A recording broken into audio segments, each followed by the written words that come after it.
Test, test, test, test, test, test. To the world was hello. Thank you. Bye.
Thank you. Test, test, test, test, test, test. To the world was hello. Thank you. Bye.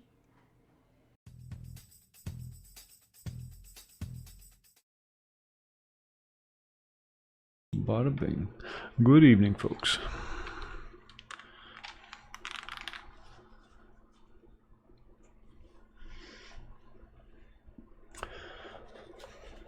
Freakshow costume pieces. Very awkward when they cross their arms. And made a scrapper with the modified, updated Regeneration secondary. Energy melee primary, I think. Let's just jump right into it.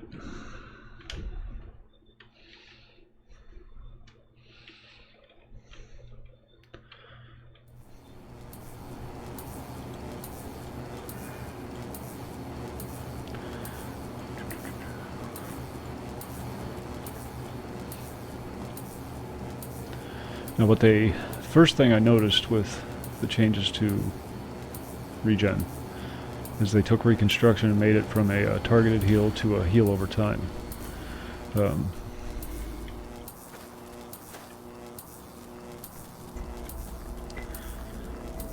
was still very early on. This guy's only level 8, I just made him a little while ago.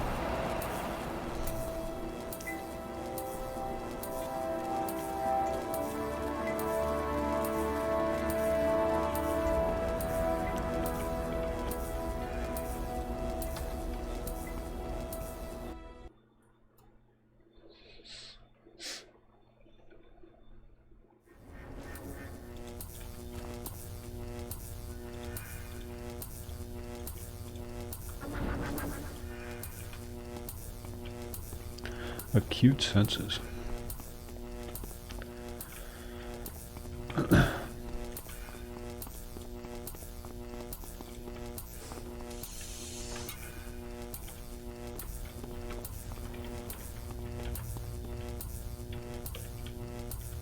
Oh, can't attack anybody yet. Hey, Hammerhands Hank, careful, we got a live one in the back.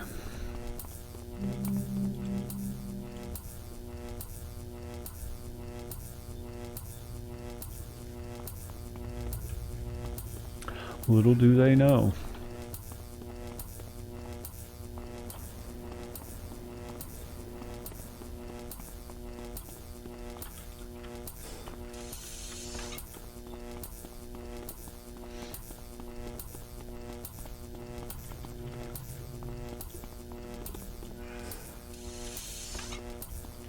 figure scrapper would be a really good test of the survivability.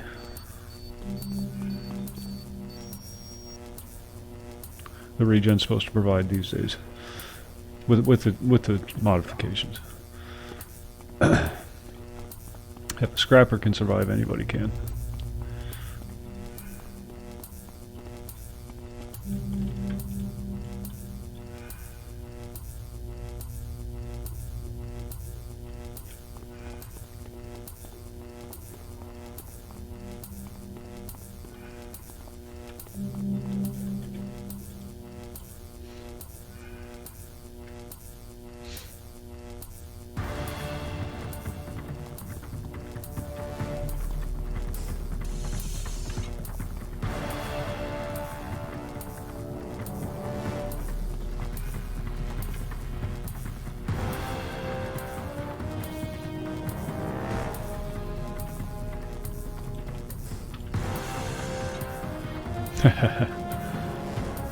Dropping like flies.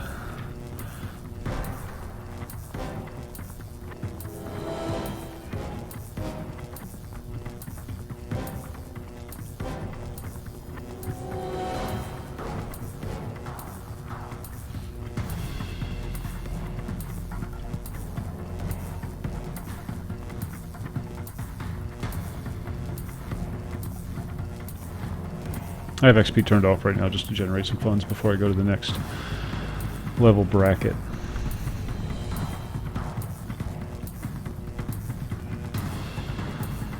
Where the hell's... How do I get out? Oh, there it is.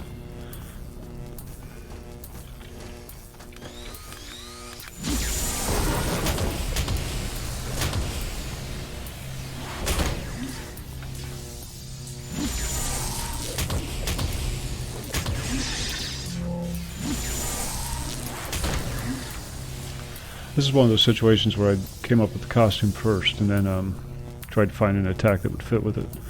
He's got the big old hammer hands and had to be something that was melee with no weapons.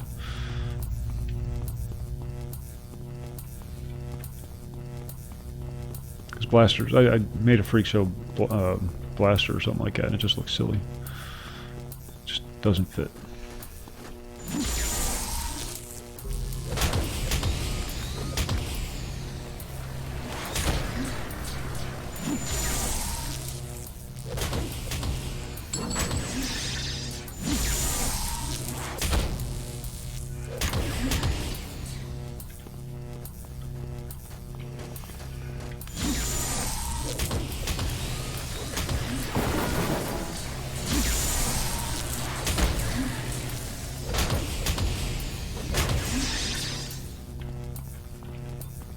Now, who am I supposed to...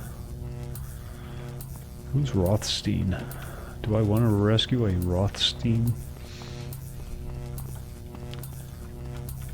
It just sounds counterproductive. That's kind of fucked up, though. I had to gas the PPD and I'm supposed to rescue Rothstein.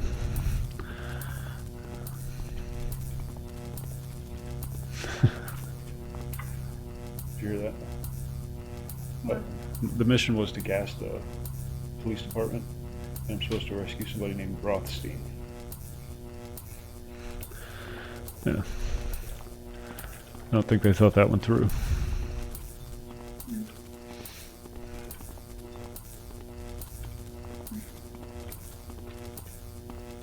Rothstein. Okay, I guess it's Stein.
Nope, I saved him. She wanted me to let him die. That's not the way I roll.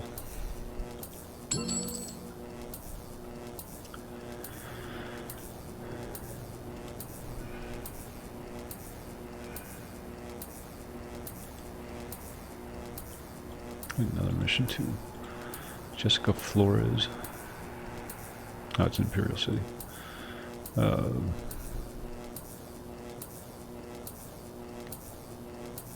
What the hell? I have to go to the underground. Message man is just random quest stuff, or random missions.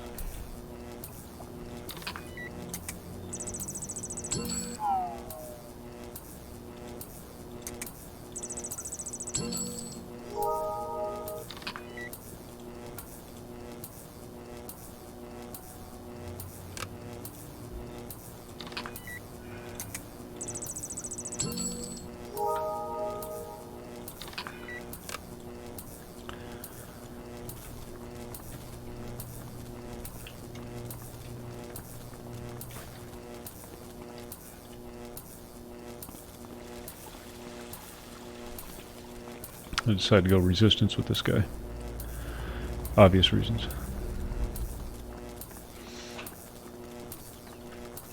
Oh, dying.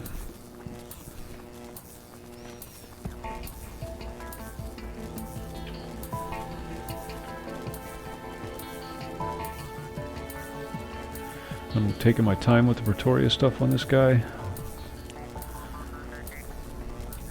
I want to do as much of the content as I can before I jump over to the real world, I guess. I really like the new splash screen.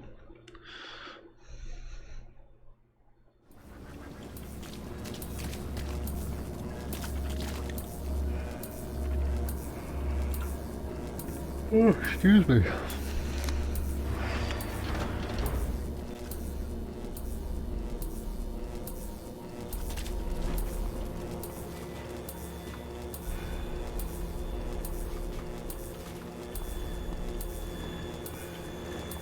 There she is.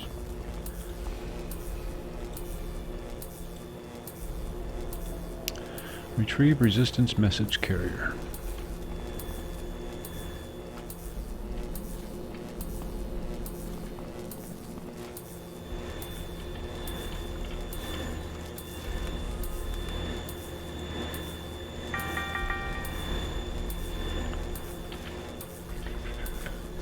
I think I'm just going to turn XP back on, get up to level 10, and then we'll move on to the next region, area.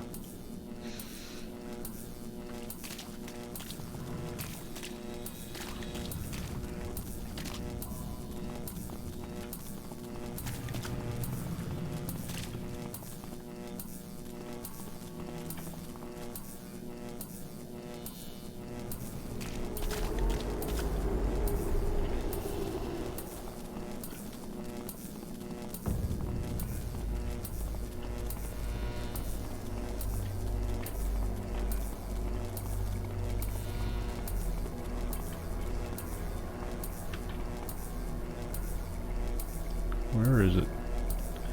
Such a tiny little hot spot on this door. There it is.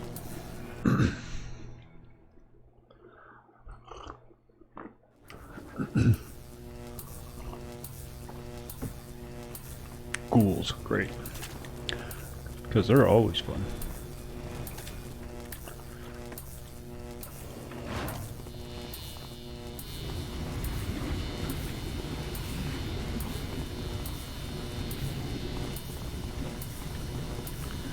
Alright, let's do it.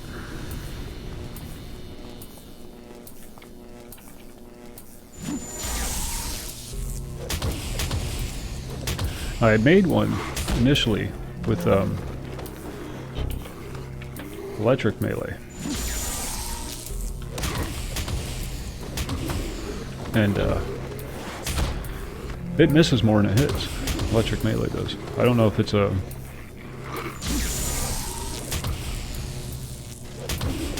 coding problem or just the power set itself just has a negative accuracy. But man, it was rough. Couldn't hit a damn thing.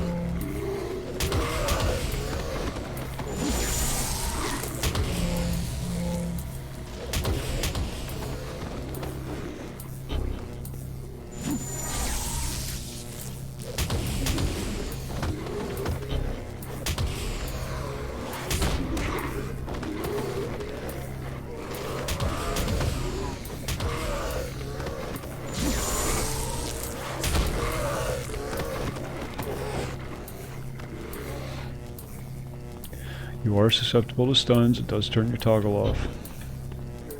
But it has a fast recharge, so...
A lot of the regeneration abilities are always on things, though. So, yeah, fast healing and endurance recovery. So you should never run out of endurance.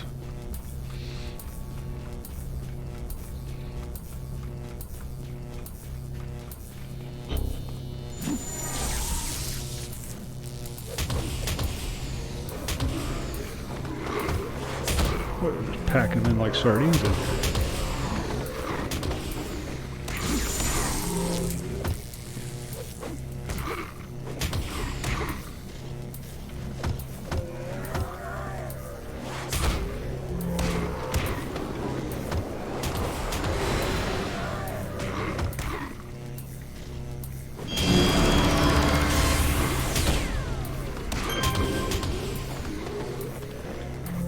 Oh, shit. Thought you were dead. Sorry, bud.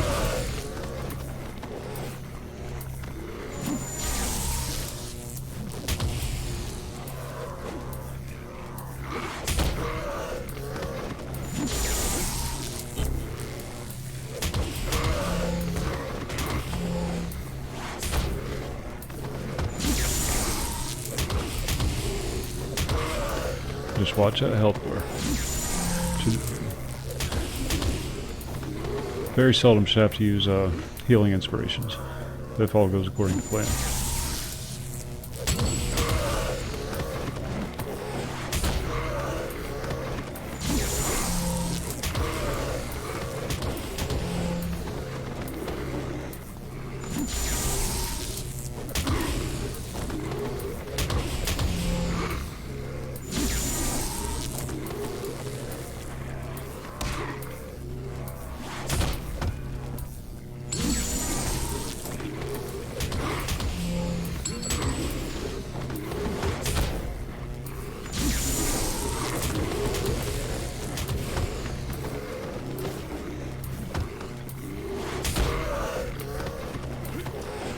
Look at us go. Who the heck is that? He looks familiar. Is that Calvin Scott? No, it's not him.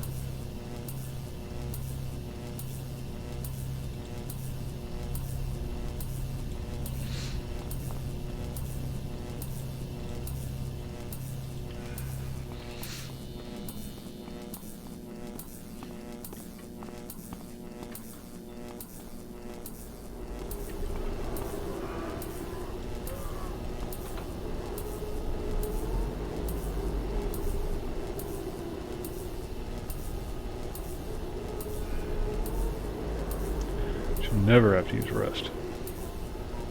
put it up there, but I should never have to use it. Wait, what is Fury? What was that? Huh. I didn't even realize that was there. Must be a new scrapper thing.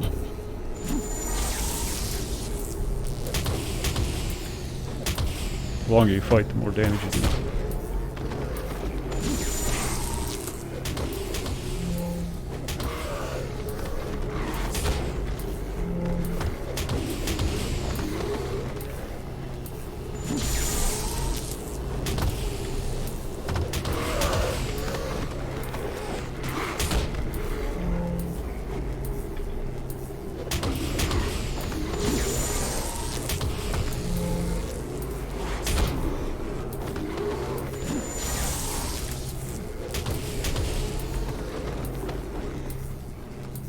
You just keep going and going and going.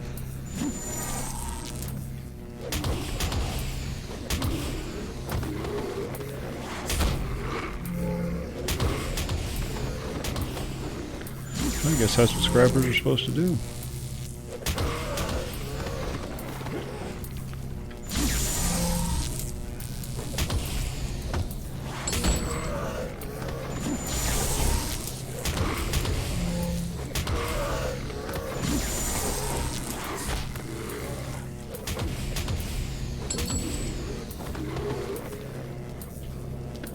As soon as we ding 10, we'll turn the XP off again.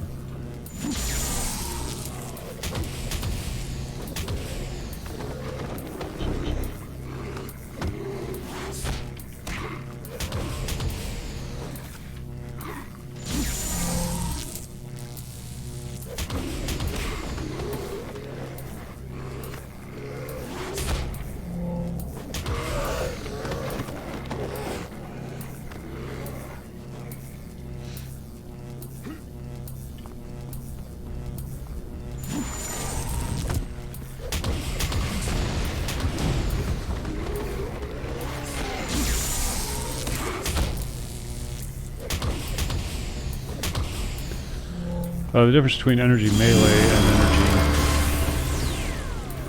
energy blaster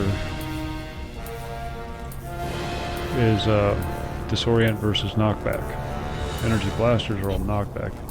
Energy melee is all disorient.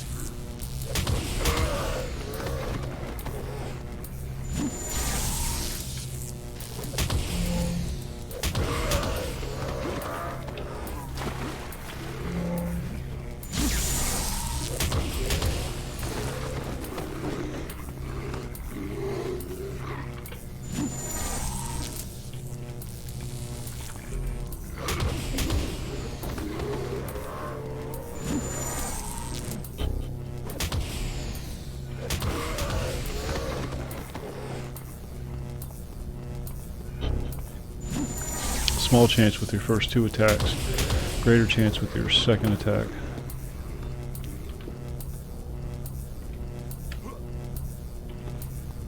Or third attack, rather.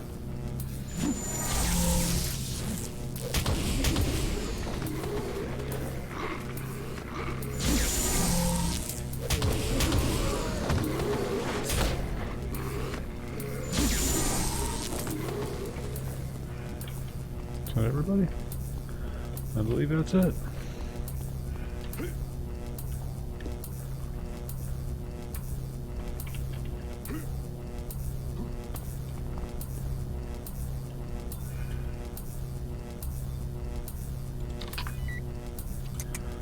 Don't even use Brawl.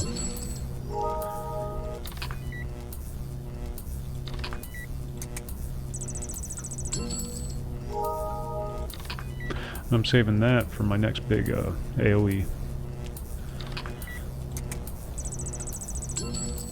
And that'll add a knockdown to it. A chance for knockdown.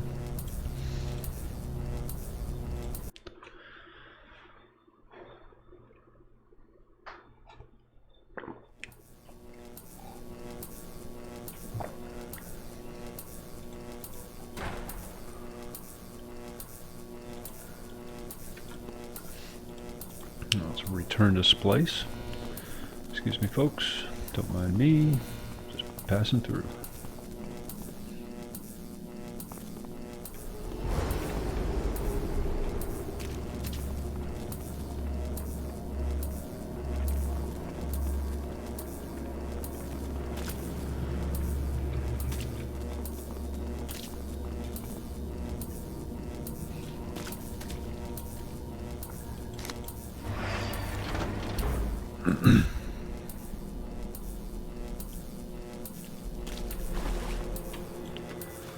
Level up. 2 slots, one for Bone Smasher and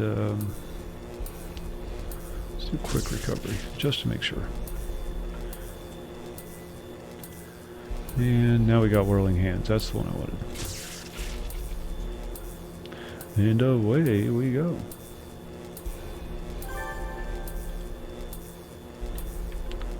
And that is going in Whirling Hands. That's a melee AoE. So we need a damage and endurance modification.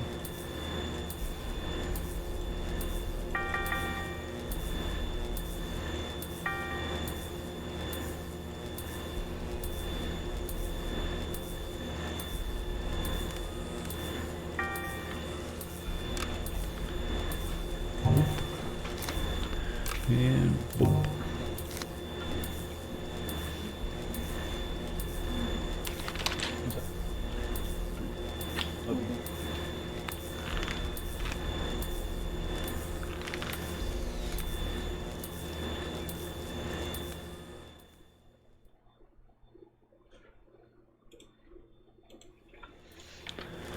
Okay, and then we need to talk to what's her face.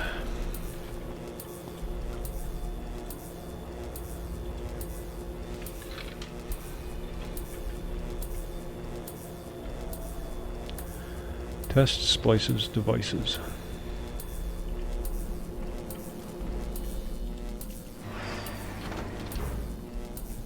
Digging this guy so far.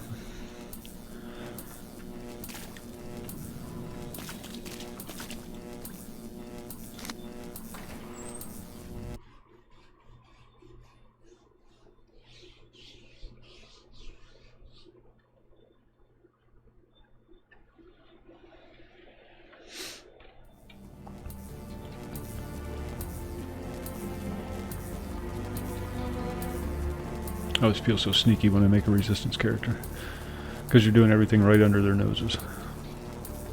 Double agent kind of stuff.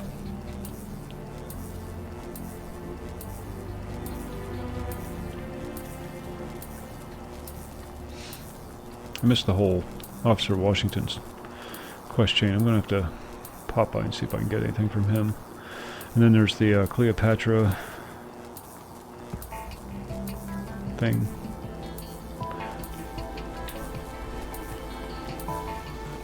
So we're going to swing over there and see if either of those will talk to us.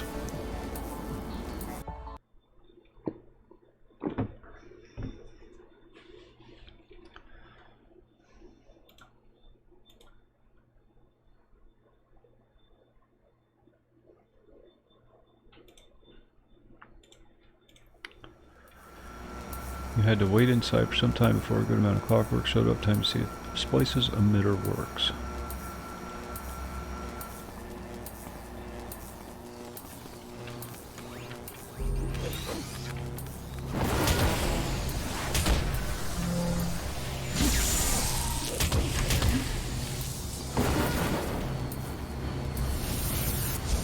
Ah, it's too far away.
Ah, missed.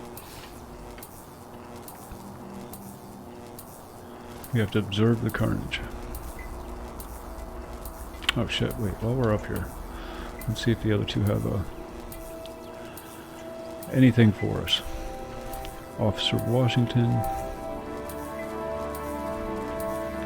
Yes.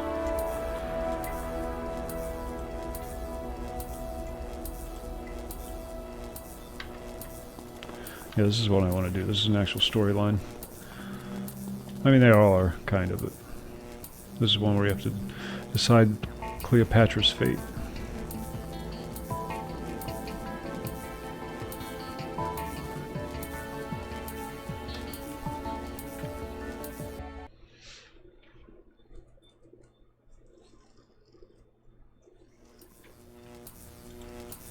Now I'm leaving my run stuff on intentionally, just to see if I can still do all my attacks and maintain stamina.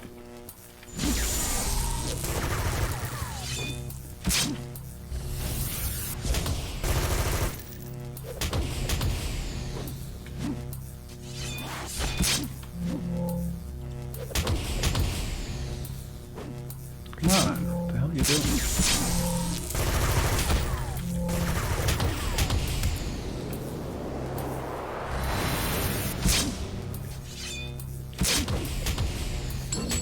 Stopped hitting all of a sudden.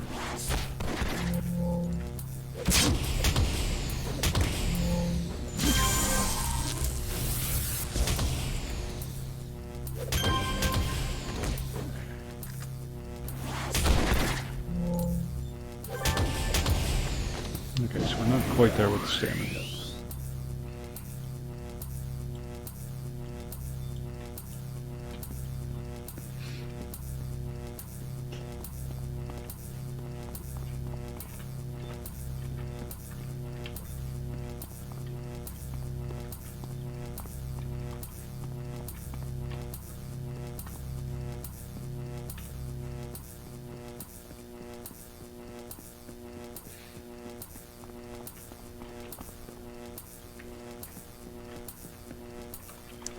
That's where we came in.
Still not too bad.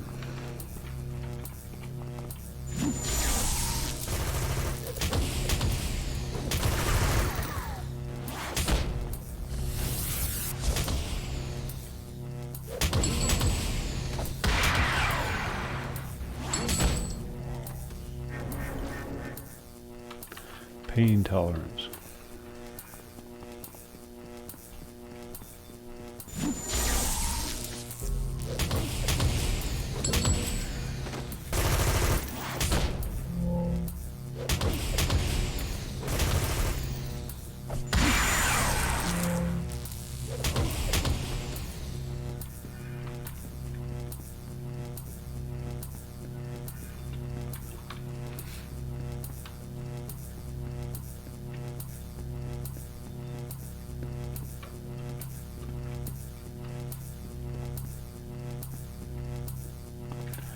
We have to find Ms. Fields, and I always overlook her.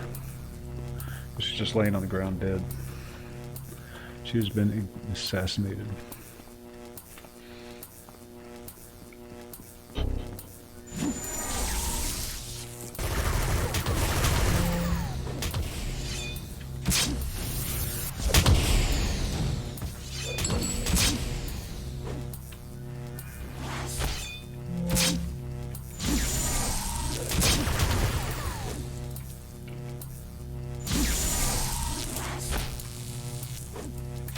Oh, come on, hit the damn thing.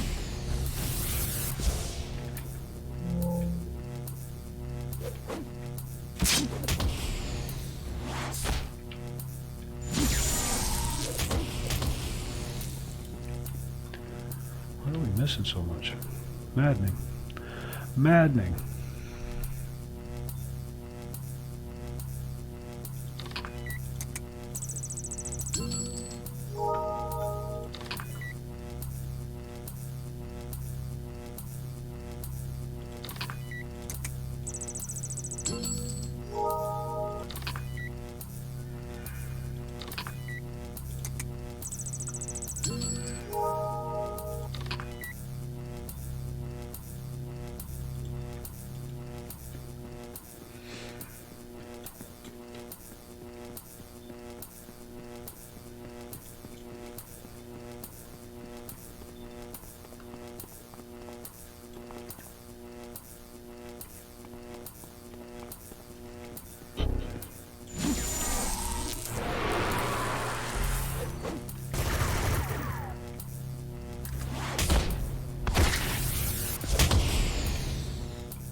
Oh, come on. That's the problem I was running into with electric melee. I was missing more than I was hitting. So I decided to redo it.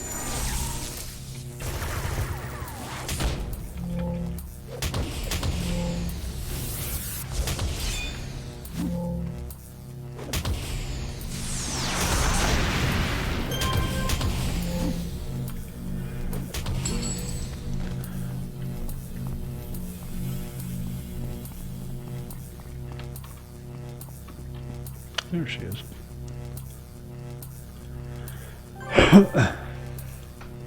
How do you check her blood or pulse when you have hammer hands?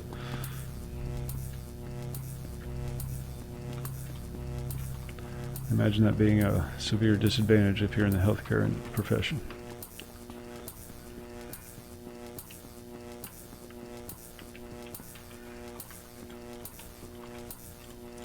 I have to find Sig Bowman. That bastard.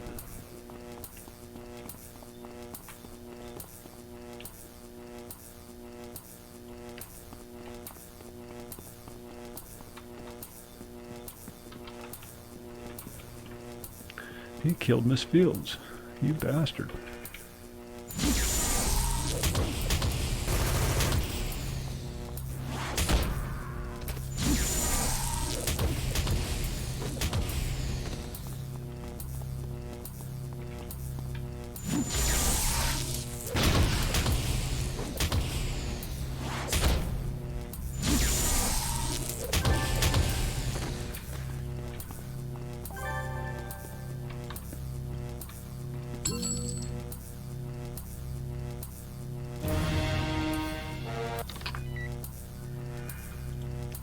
Instead of putting it there, let's put it there.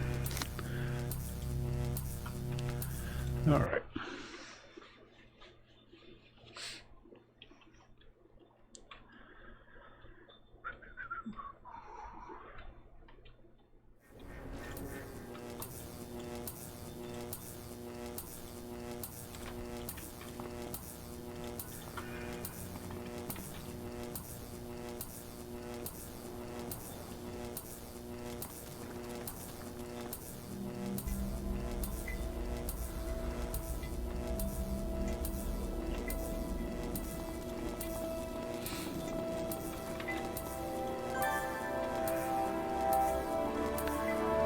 Bring Monroe into custody.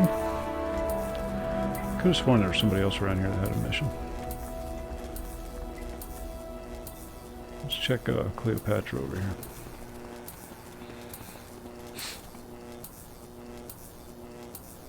I don't think she's unlocked yet. Nope. Hey, who's that? Let's check out his costume. He's very smoky. Death Machine 9000.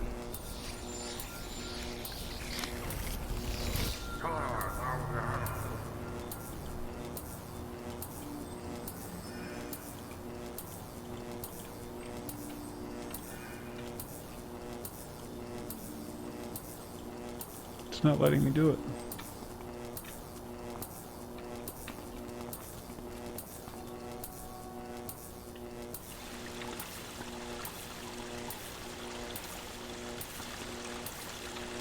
That's the official greetings on the server. Read somebody's fortune. Okay, I'll be back in just a moment. Holy crap. No, never mind. We'll take advantage of the buff while we have it. Hammerhands Hank, you look like you might be interested in learning about day jobs. I'm a superhero, I don't need a job.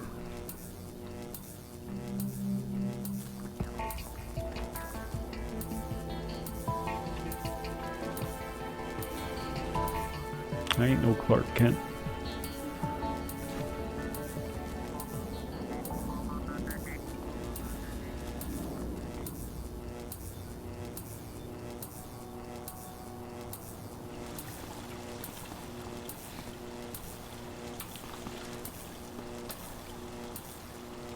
All right, let's go get him.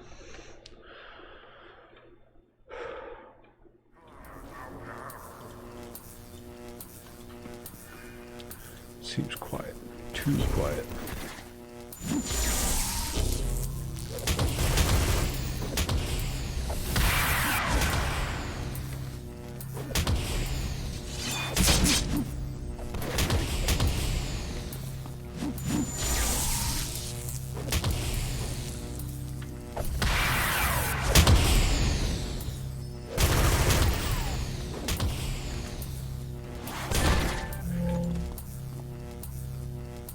Watch out. Who said that? No.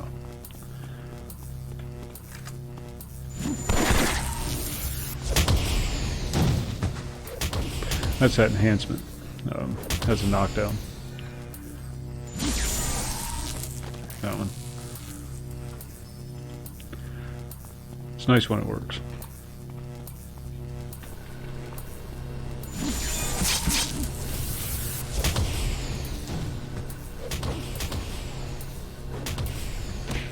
If you're one of the classes with a damage shield, or with a damage aura, then you get that, you save that enhancement for it, and it'll just constantly knock people down as they're standing around you.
Derp to derp to derp.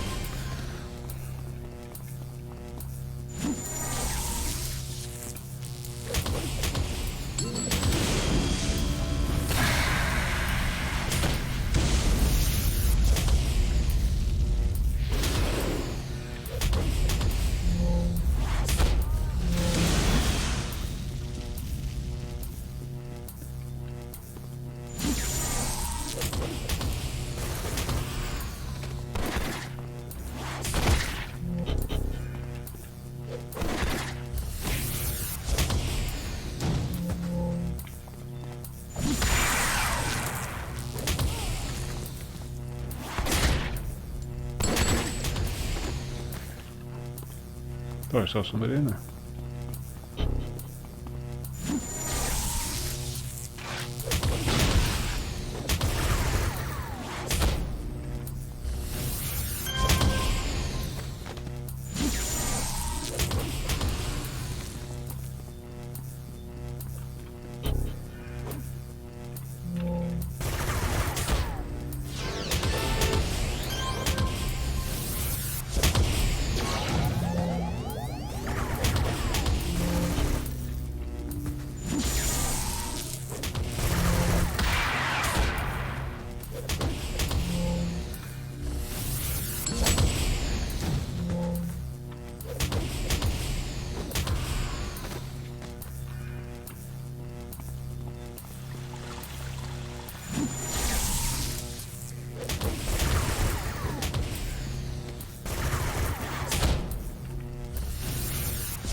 Alright, Monroe, let's get out of here.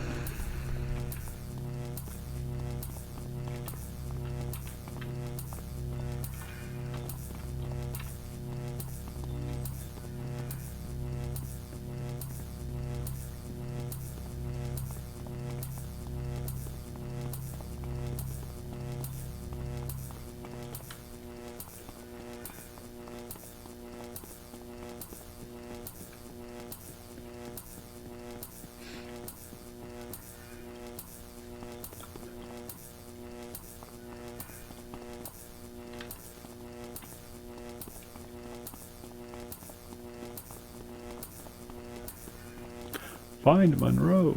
He's gone. Knockout job, hammer hands. That's funny. Oh, he's a comedian.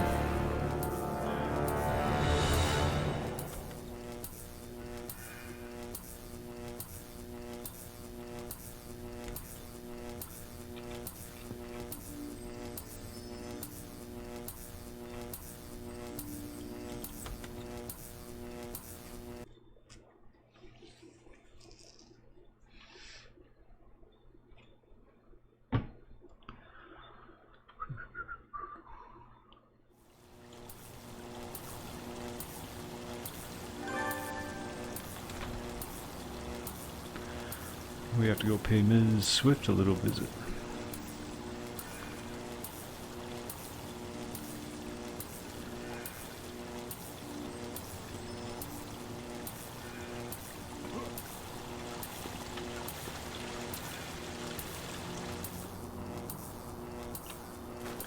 I don't know what kind of travel power I'm going to take on this guy. I haven't decided yet. But right now, I'm going to get a cup of coffee. I will be right back.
Boom.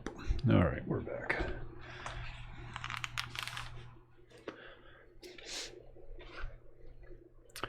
Let's go get Ms. Swift. Excuse me.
Bastard.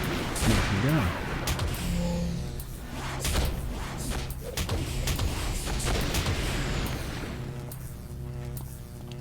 Now we'll just wait right here. And as soon as El Toro or whatever comes through. I know, you see that? That's sexy. Kind of brings to question some certain elements of personal hygiene.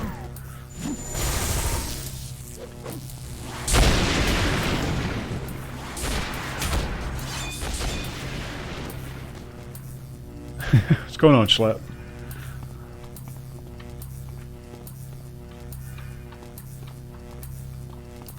Just waiting for the ambushes. Warburton.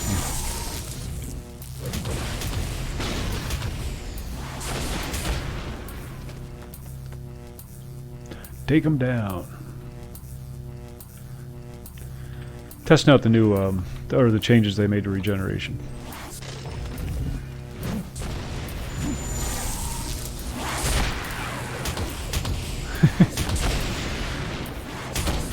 I imagine, Turin, some people are into that. I'm sure there's websites specifically dedicated to that kind of thing. So, I was going to take the scythe hands.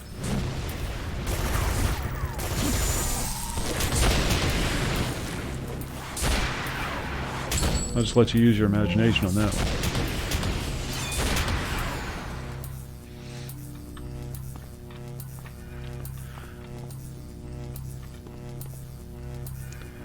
I guess we've been discussing the green server, P99 green server slot. Have yet to come to a consensus, but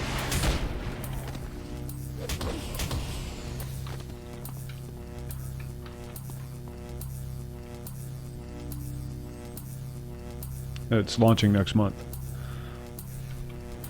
There's La Torre.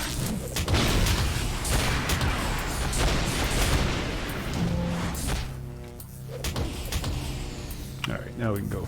Now we can go get what's her face. They're starting all over. Basically, the blue server, the P99 server that we were playing on, was a beta test, a very long, extended beta test.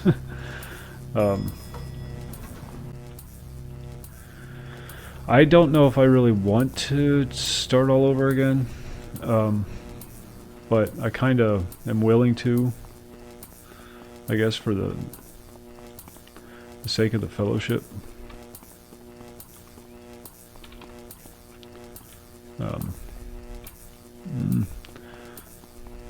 I can see it being fun, starting from scratch. Nope.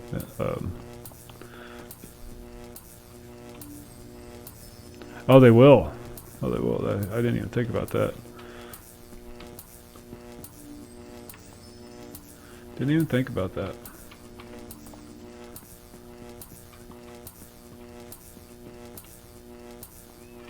Where's this bitch at?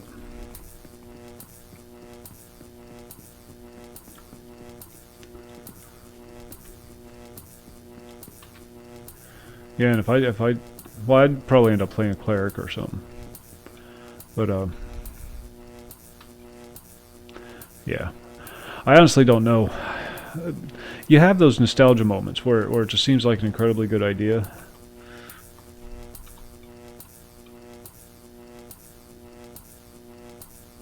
Oh, yeah. Well, no, does that apply to the group or just your character? So I was never sure about that stuff. Yeah.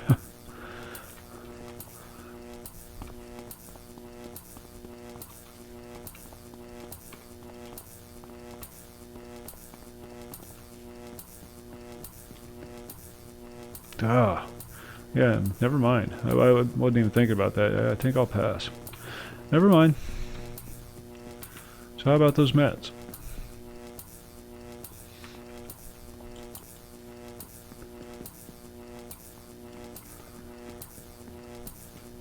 Maybe they're going to tweak it. I don't know.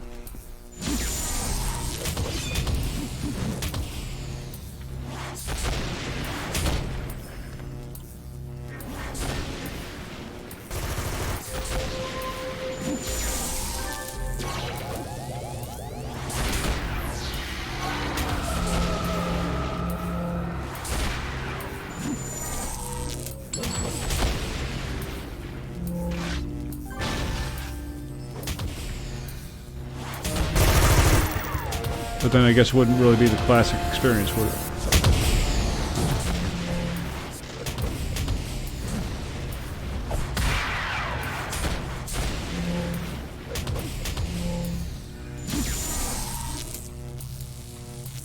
That is Mr. Washington, Interrogator Washington. He's just an NPC that accompanies you through the mission. And steals all your kills.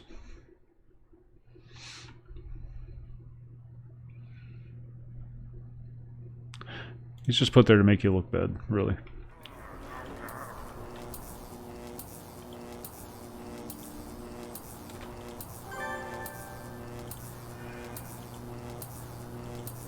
Stop Monroe.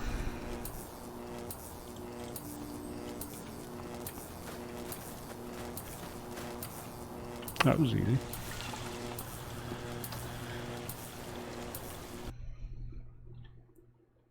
Yeah, I think I'll give it a miss because it's almost guaranteed I'm going to play like a halfling cleric or something. Yeah, I took a. You could do the ninja run or the beast run. I like the beast run. This guy just seemed more appropriate.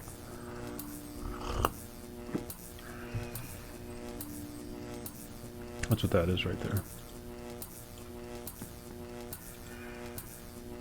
Isn't he sexy though?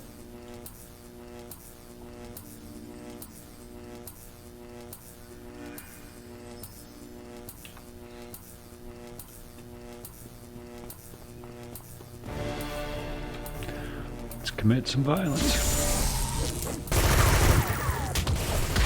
Pretty sure he has a catheter of some sort.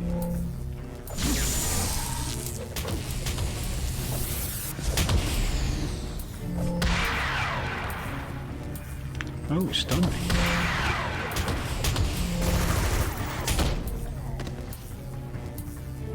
Turn my regeneration off.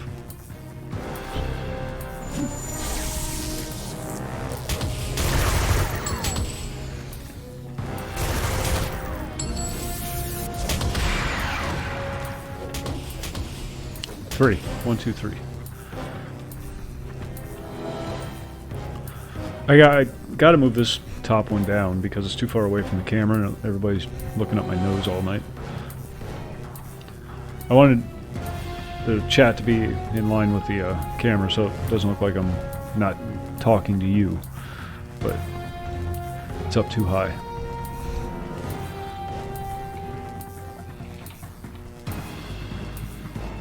So I had to figure something out.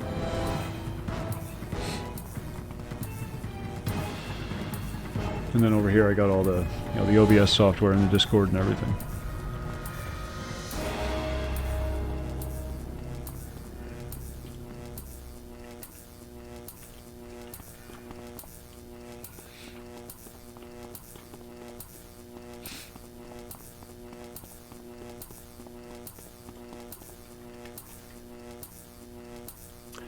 Oh, it's nothing special. It's actually a mess. None of my monitors match. It's It's a pretty ghetto setup as far as monitors go.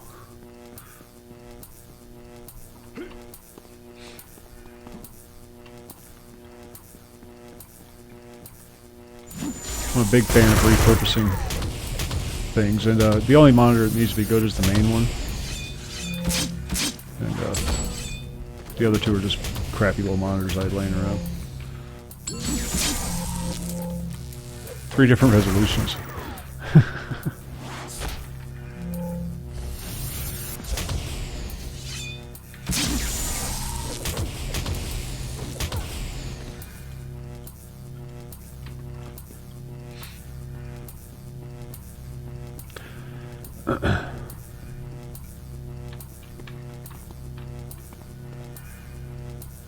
That's, yeah, I've always been a big fan of function over form. Repurposing old tech. Yeah, you just see the tablet I used to read my books on. The thing is an antique. But it holds all my books. That's all I need. That's all I use it for.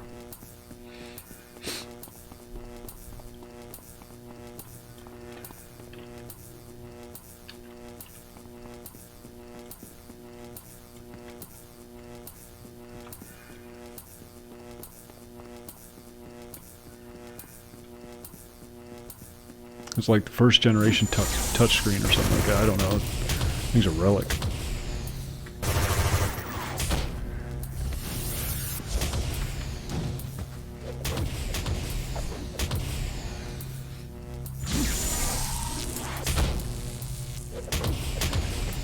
I posted pictures of it before when I just had them all in a row, but it's honestly it's nothing special.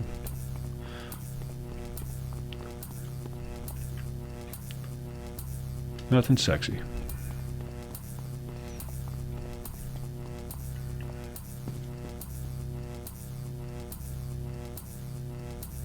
Oh no, I read it.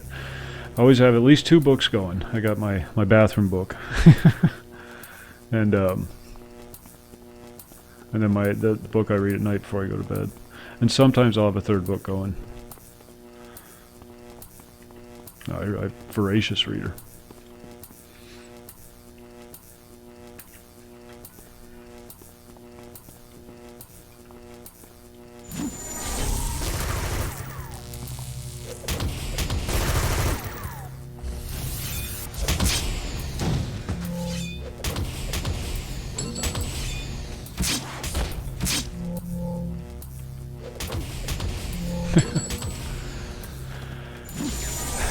I've always felt that people who don't read simply because they haven't found the book to hook them yet. And once you find that hook,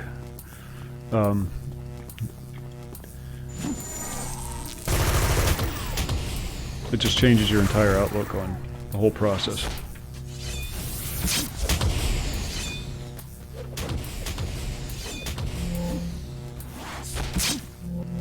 For me, it happened really early with the Here's Anthony Xanth novels.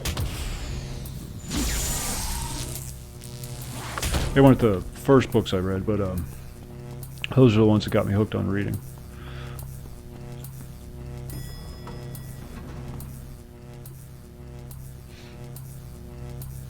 And now I read everything. Well, it kind of goes hand in hand. It's just the way your brain processes the information of the written word. I mean, I don't know. I just like to read. Not trying to claim any superiority or anything. Just rather read a book than watch a movie. Because when you read a book, it makes it your story. When you watch a movie, it's somebody else's story. So in a book, you visualize everything, but in a movie, everything's visualized for you.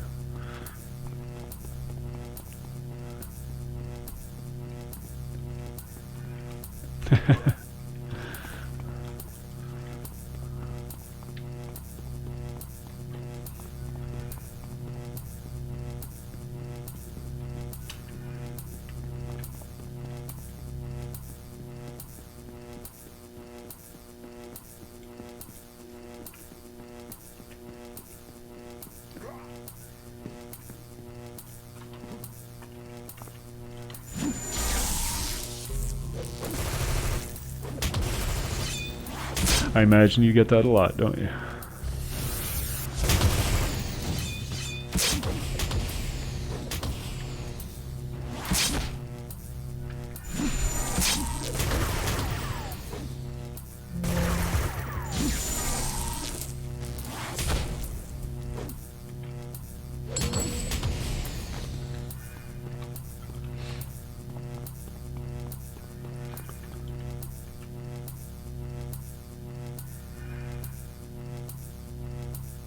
Right now I got the, not the complete works of Mark Twain, but all his worthwhile reading. You know, the Huck Finn, Tom Sawyer, Prince and the Pauper, Connecticut Yankee, that kind of stuff. That's the bathroom book, and then I'm reading the, rereading the Black Company novels. Which are amazing. Which are absolutely freaking amazing. It's fantasy, but it's down and dirty fantasy. Black Company's a mercenary company. There's nothing pretty about them. There's nothing glamorous about them. I mean, you can smell the armpits and see the gritty fingernails as you're reading the stories. Low fantasy, I guess you'd call it. Very gritty, very... It takes all the polish off the normal fantasy story and just does away with it completely. A more realistic look at fantasy, I guess, would be a good way to put it.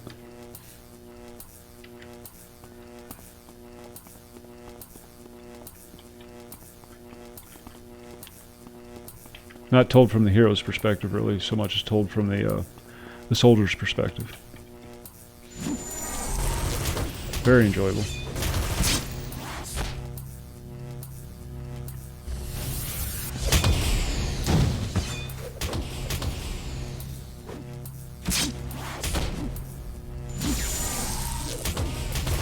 Yeah. My uncle's diabetic. Hardcore diabetic, incredibly unstable diabetic, up and down, sugar levels up and down, and he drinks. And he drinks rum and Coke. That's his, you know, when he goes to the bar, that's what he drinks. He thinks it's okay because he uses Diet Coke, but he doesn't understand that it's processed the same way. And can't understand why he's constantly going into diabetic shock and whatnot. More than once he's had to be ambulanced out of the bar.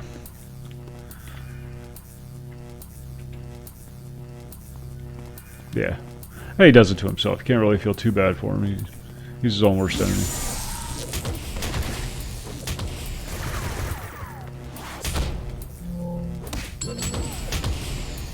But he has one of those more aggressive brands, I guess, strains, whatever, of diabetes, where it requires constant monitoring.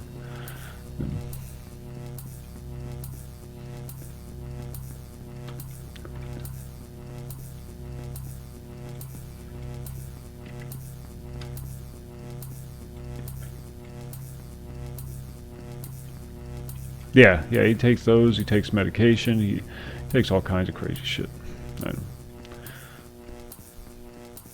He should just get the pump, but I don't think his insurance will cover it or something like that.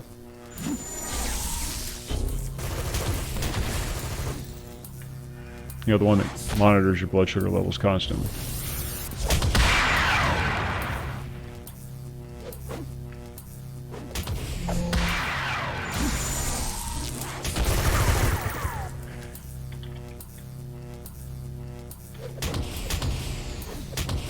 Yeah, he takes metformin. And you know, of course, the insulin shots, and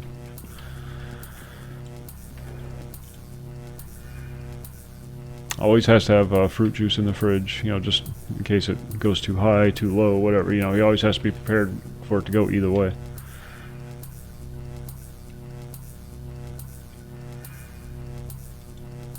Extra light, extra sweet.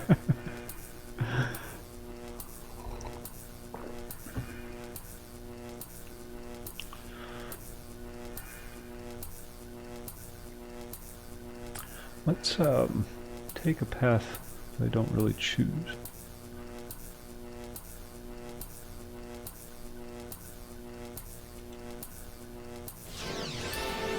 You end up fighting them anyhow, it doesn't matter what you choose. You always have to end up fighting them.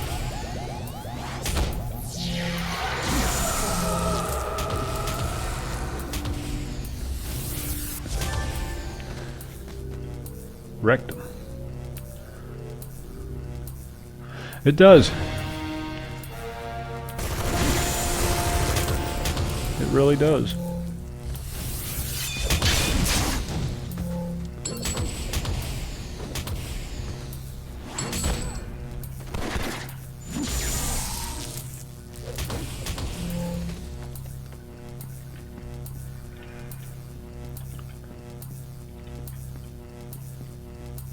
I've been lucky. I managed to avoid any serious issues like that my whole life. Despite having the worst diet in the world. I mean, as far as I'm concerned, preservatives are a food group.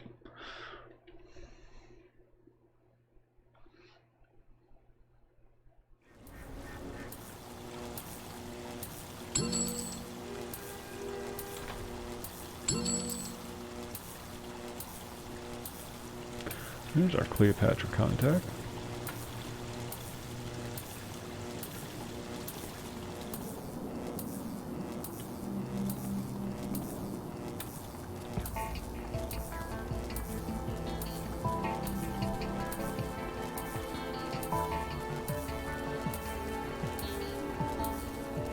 Yeah, that very much so. You can't spend your whole life sitting in front of a computer. And you know, I'm a fine one to talk about that because I spend a lot of time in front of the computer, but I make it a point to get up and walk somewhere every day. Go for a walk.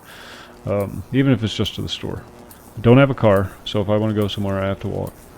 And that's, you know, by choice. People are offering us cars. My dad offered to give us his car because he has to upgrade. He's due for a new one. Not that his car is bad. His cars are in immaculate condition at all times. But he drives a lot. So like every 150,000 miles he gets a new car. And, but we just don't want the expense, we don't want the hassle. Don't want to have to get a driver's license. So we walk, and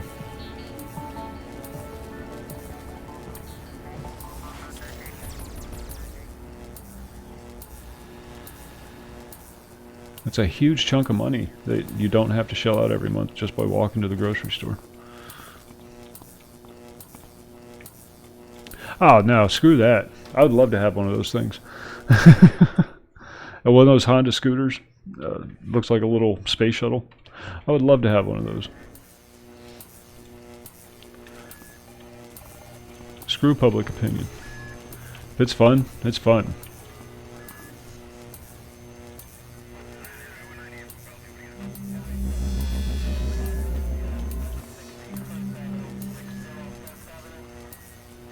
Oh, here I am playing City Heroes. Yeah, screw public opinion.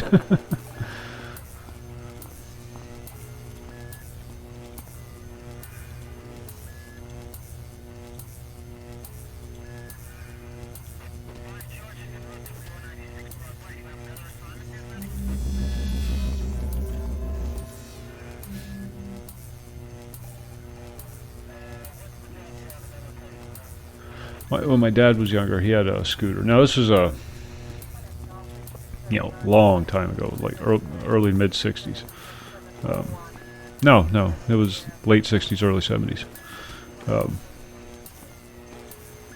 I don't know, maybe 100cc. I don't know. He'd go back and forth to New York on it.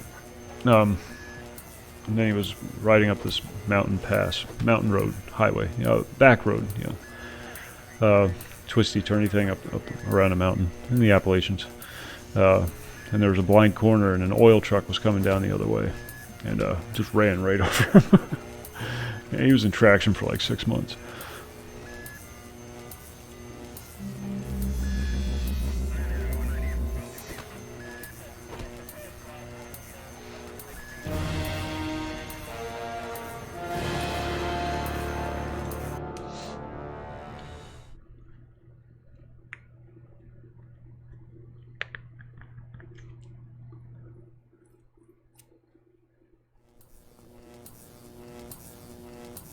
Jesus, that's a hell of a ride. It's a hell of a ride.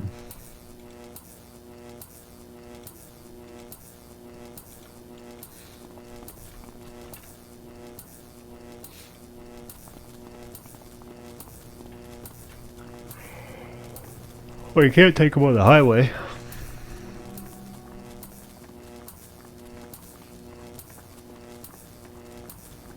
Even if they were fast enough, you'd just get murdered.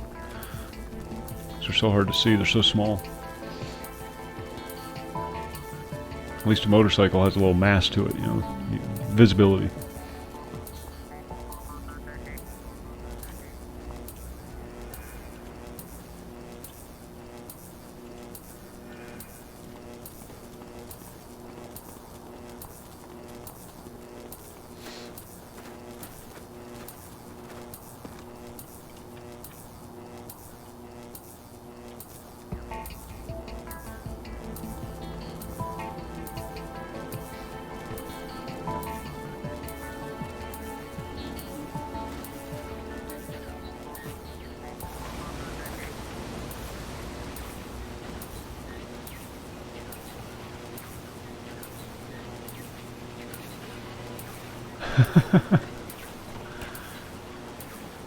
You gotta catch me first. That's what you should have said. You said you gotta catch me first.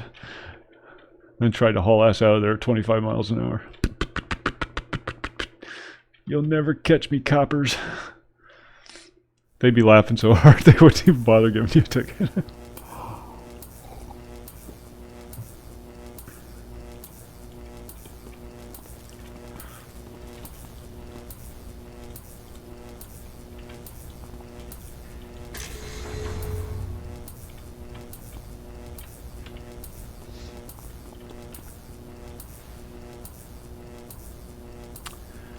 Can we upgrade here? Anything?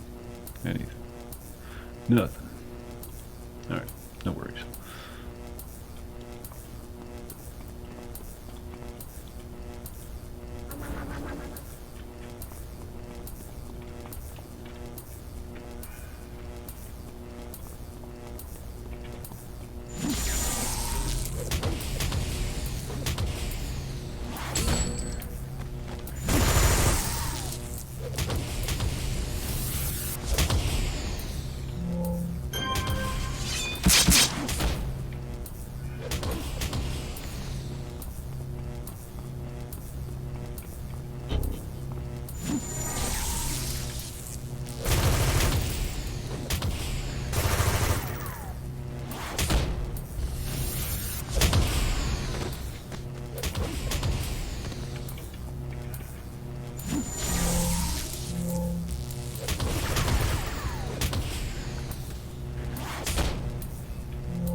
This is the Slav Mafia with their Adidas tracksuits.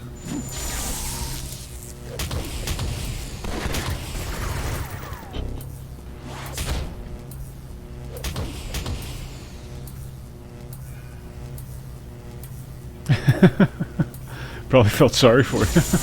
That can't be a comfortable ride either.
Gonna ping you.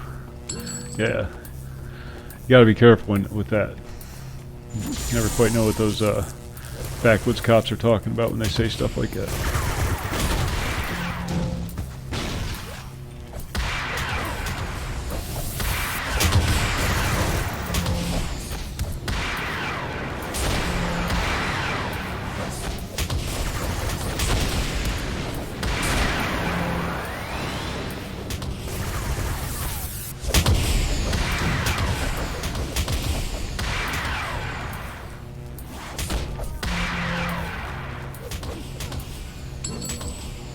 Run, bastards. I had to get some inspirations. That hasn't happened yet.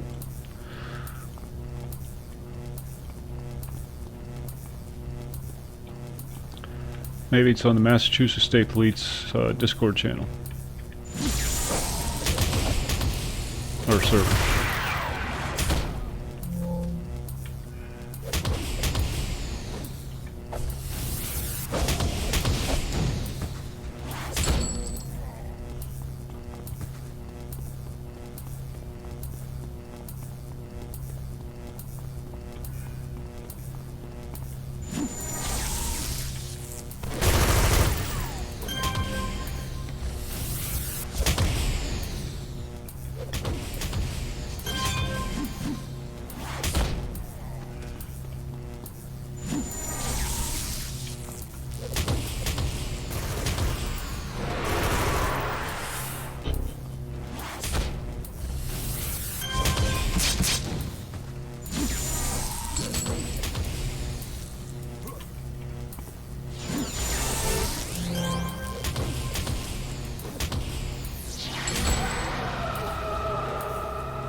Sounds like a fun little adventure.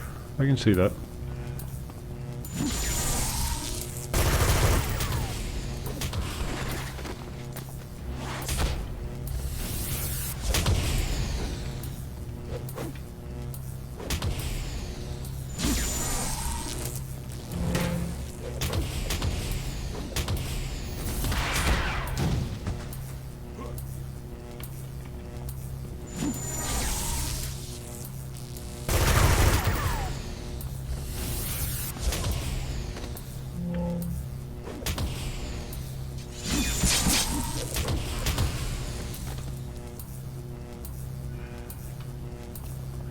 Where are you going, Officer Pell?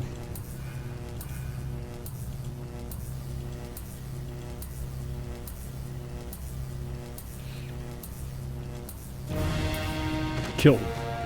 That's right. No prisoners. Black Ops.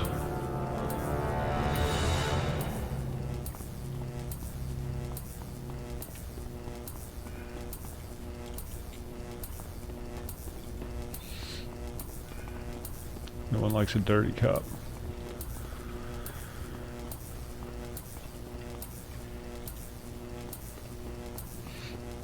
When I was younger, a buddy of mine used to always rent a car. And we just go on road trips like that, just randomly. For no reason, no real destination in mind, just driving. Or sometimes there was a destination. But he had a nasty habit once the sun went down of falling asleep at the wheel. And that's how I learned to drive. 16 years old. This son of a bitch is falling asleep at the wheel every 5 minutes.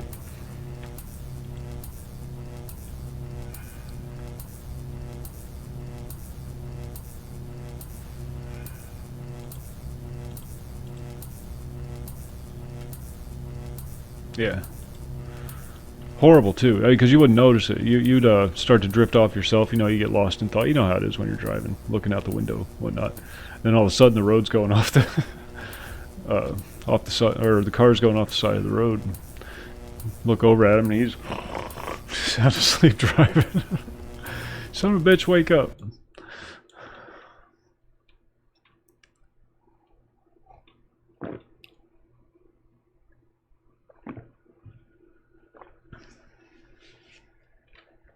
So he taught me how to drive, and then whenever we go on those road trips, I would take over when the sun went down, when he started feeling tired.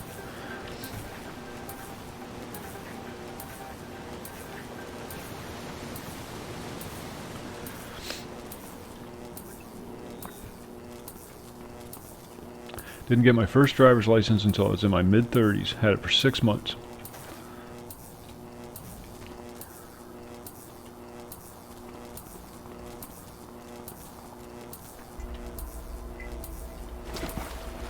Did have a motorcycle license briefly. I remember that. Never had a motorcycle though. My father and I took a motorcycle safety course, and at the end of the course, you were just given a motorcycle license. So he's always kept up his motorcycle license even after the scooter accident, just to have it, just in case.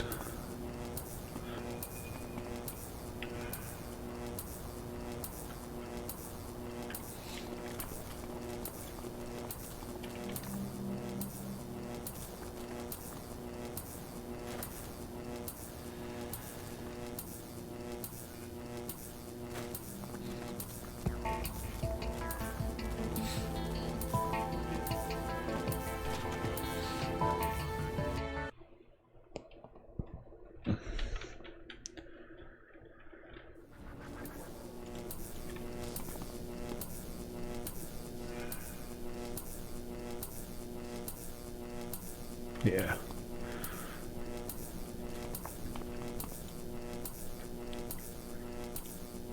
I had mine down in Florida. It was funny. Funny story, actually. I'd never had a driver's license before. And, you know, because I get divorced frequently, I was always paying child support for one child or another. And your ability to get a license becomes suspended if you fall behind on your child support. Even if you don't have a license, your ability to get one becomes suspended. So mine had become suspended, but then I got everything all caught up, went in to get my driver's license and whatnot. All those restrictions were lifted. And I was explaining this to the lady, and she didn't quite understand it because she couldn't get her mind around the fact that somebody in his mid-30s had never had a driver's license before. And I didn't. I got tired of explaining it to her. I went in to take the written exam and then the driving exam and whatnot, but she just naturally assumed that my driver's license was suspended. So I just went in there, filled out the application, paid the fee. She handed me a driver's license, no testing or anything.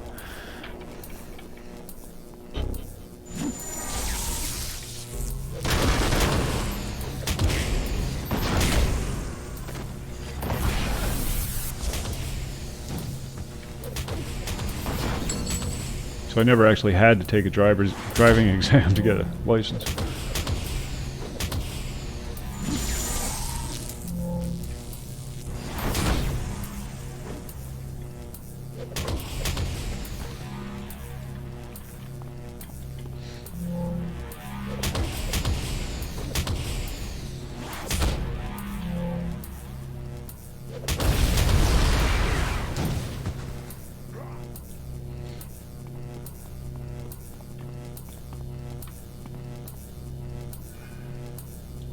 That's our biggest thing. We could, I guess, if we wanted to work more, but we enjoy our free time. So, we don't want to work the extra hours necessary to, because that would require both of us working full time, just to afford a car. And it's just not worth it to us. We don't want it that bad. We don't go anywhere. Our town's not that, the town that we live in is not that big, so anything we need to get to, we can walk to. It's not like some little burg or anything like that, and sometimes you have to walk a couple of miles. But it's not like some major metropolitan, although in big cities it's actually easier to get by without a car. It does create some problems sometimes.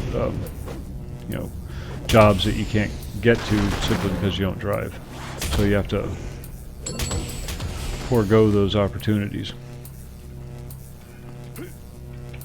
But Probably not that good a job anyhow, and I ended up quitting in 6 months.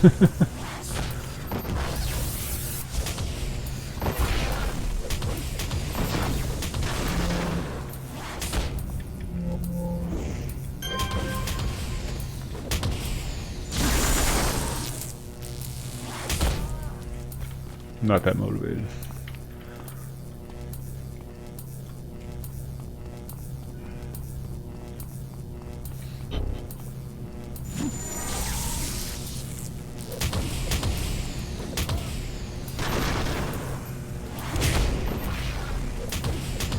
That was one of the deciding factors when I was getting rid of cell phones. That and just this slavish mentality that goes along with owning one. You know, how it quickly takes over your life and you can't function without it.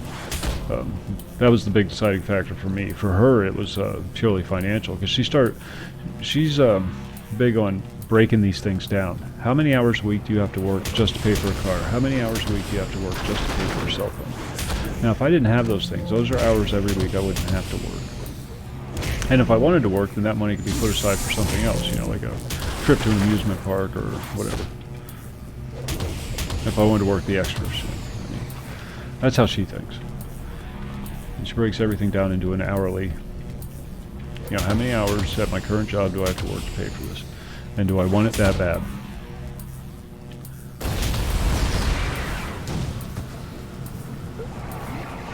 And when you start looking at it that way, you realize how much of your life is spent simply...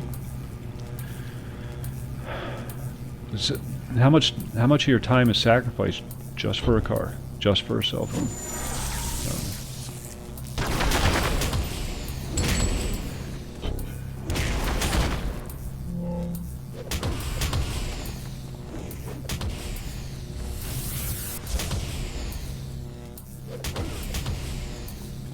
I'm really digging this character, in case you haven't noticed.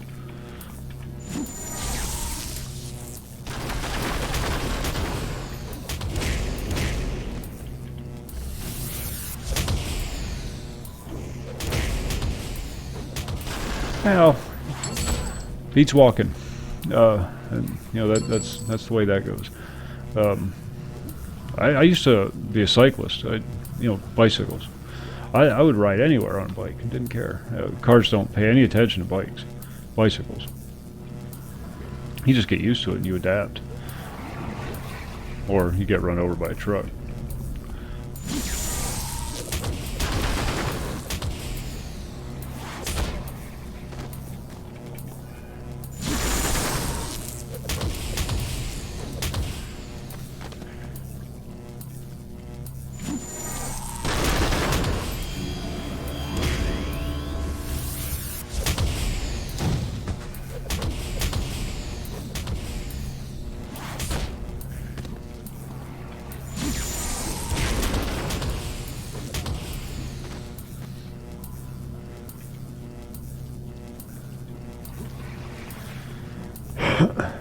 There's a lot of pressure put on people to conform, to do the expected things, get a cell phone, get a car, and it's very liberating when you finally just say, piss off, I don't want one. I don't want one. If you want to be a slave to your toys, be my guest. I would much rather, spend time with my family.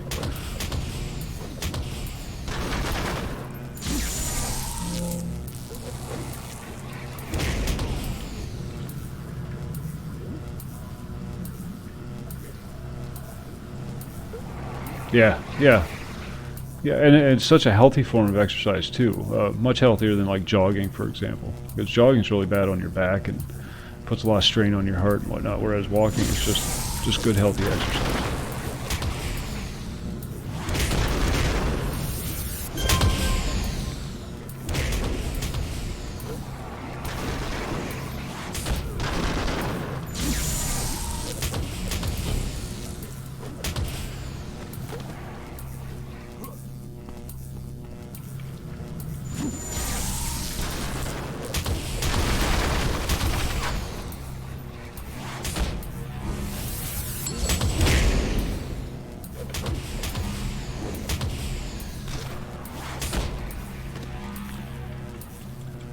You'll never see a fat walker.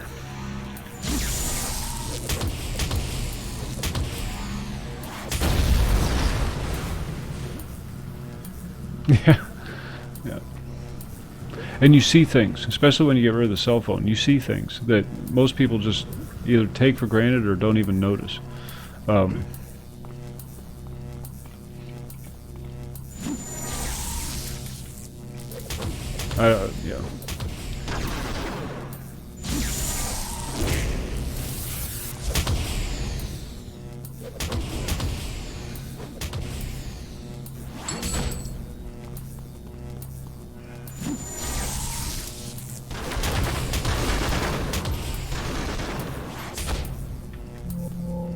There's a whole world out there to be noticed.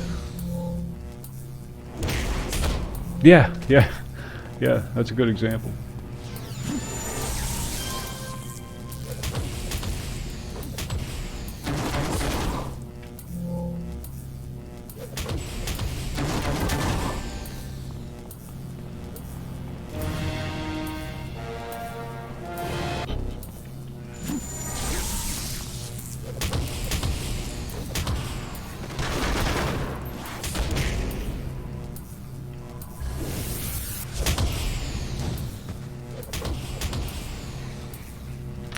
And done.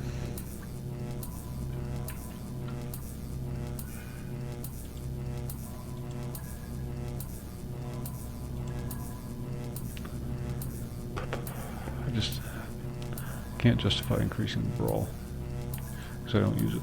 All right.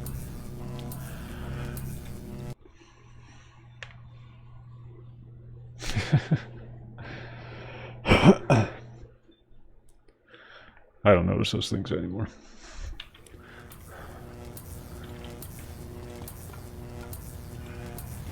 But yeah, I know what you mean.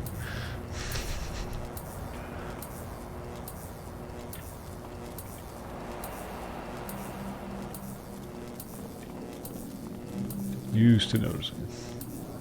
Not allowed to notice them anymore.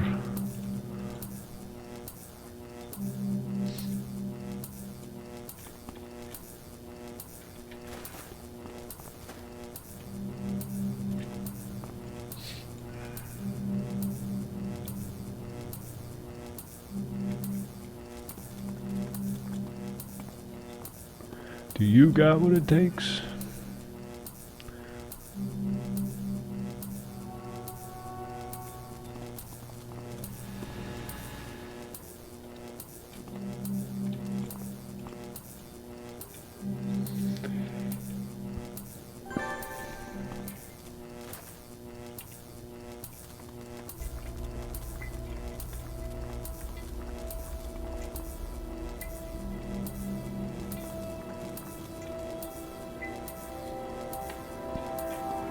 Alright, I'll be back in just a minute. I'm going to grab a coffee. This is Cleopatra, by the way.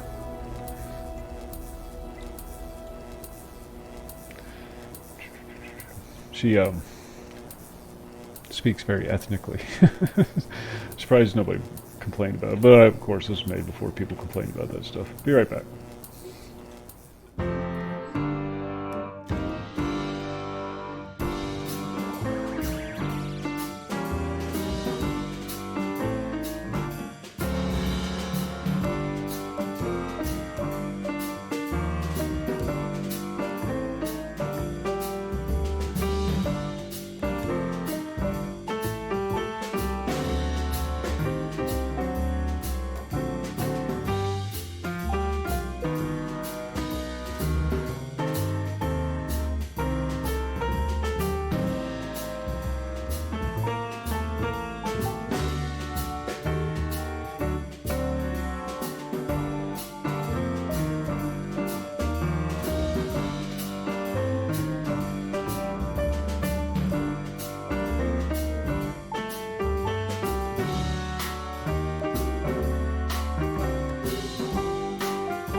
Alright, we're back.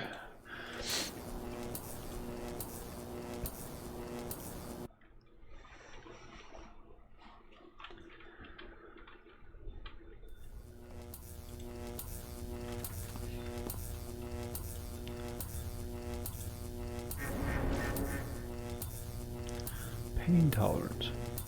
What's that do? Regeneration. Resistance. Nice. Okay.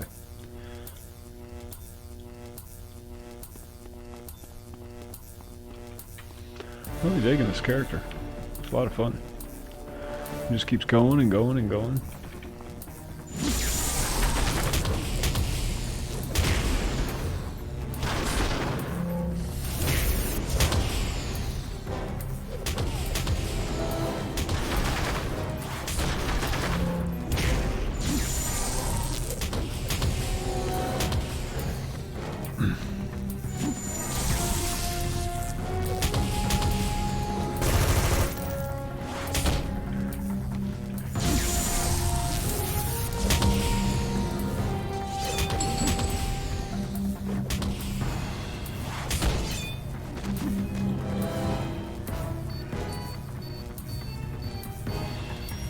How do you disarm a bomb with hammer hands? That's what I want to know.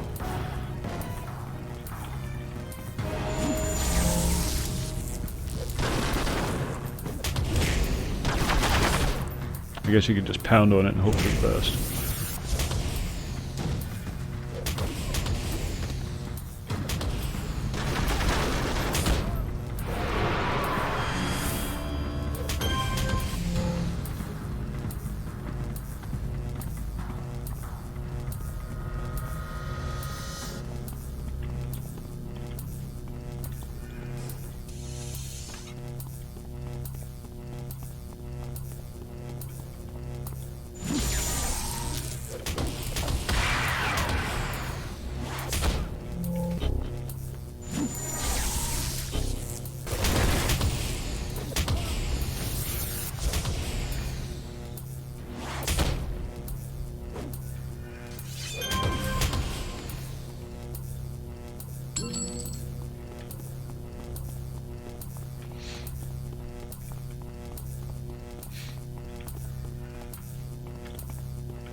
Didn't I kick his ass already? Could have sworn I kicked his ass already.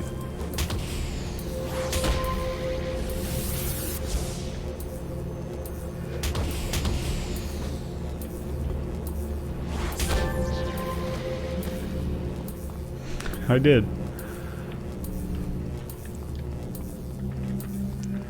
I did.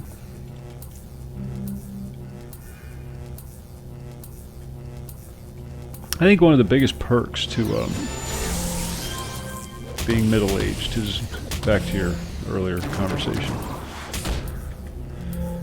when confronted with a pretty girl, you no longer look at it as something you want to put your penis in. At it, her. And you kind of treat it the same way you would like a well-made piece of furniture or a nicely constructed vehicle or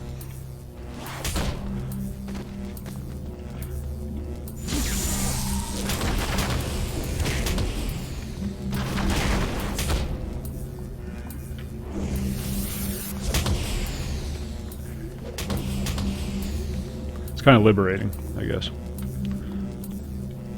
You're not control. One less thing that's controlling your thought processes.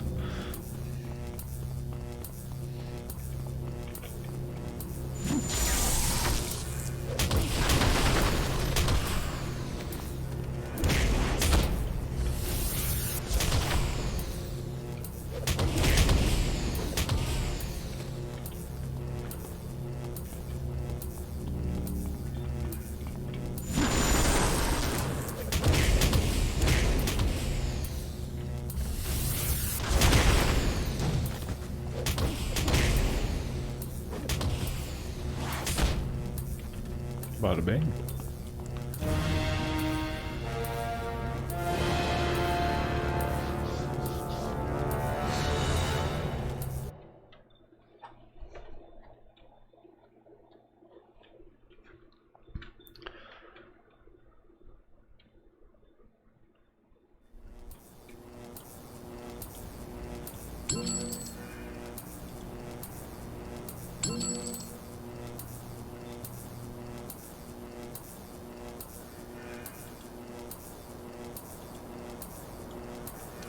Raid the resistance base.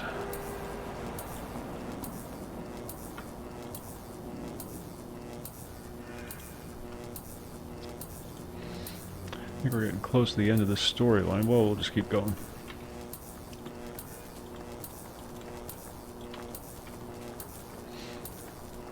I want to do as much in this zone as I can before turning XP back on.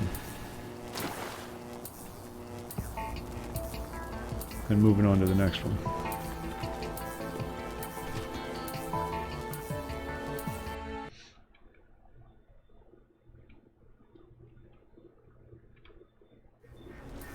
Yeah, I don't know. Maybe it's just me.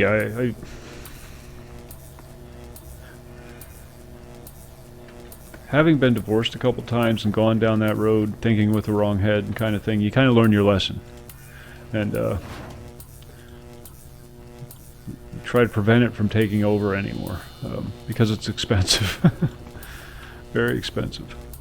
And, you know, some guys never learn that.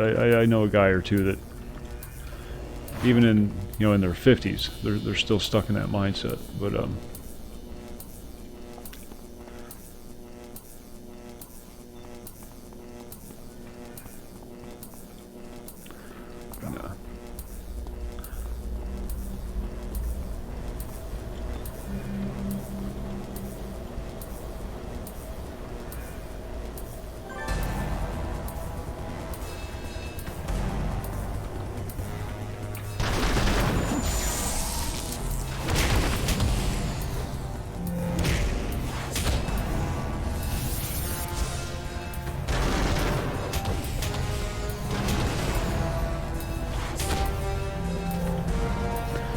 yeah, it does. It does.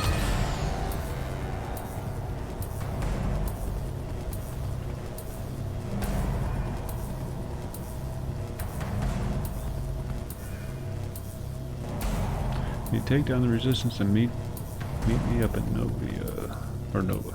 Okay. Fend off incoming.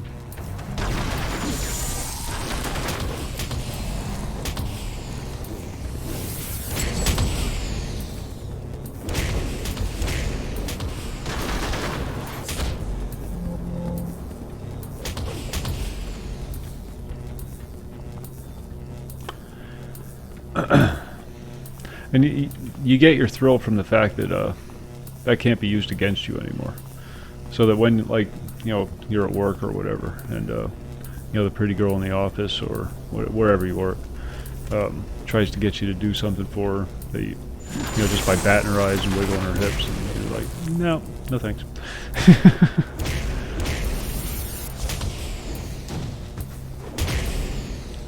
That's kind of fun too.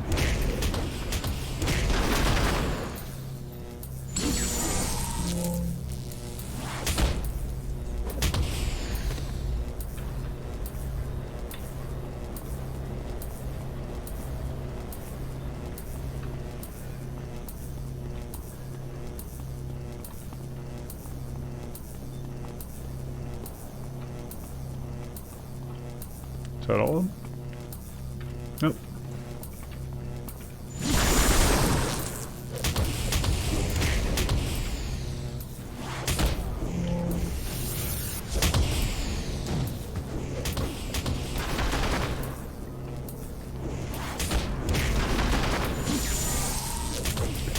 That's the secret that the incels have to, you know, the incels and the MGTOWs and whatnot. That's what they have to understand, is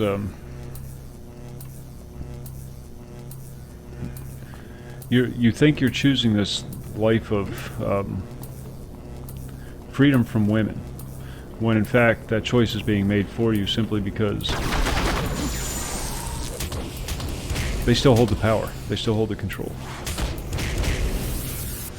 They're forcing you to make that choice.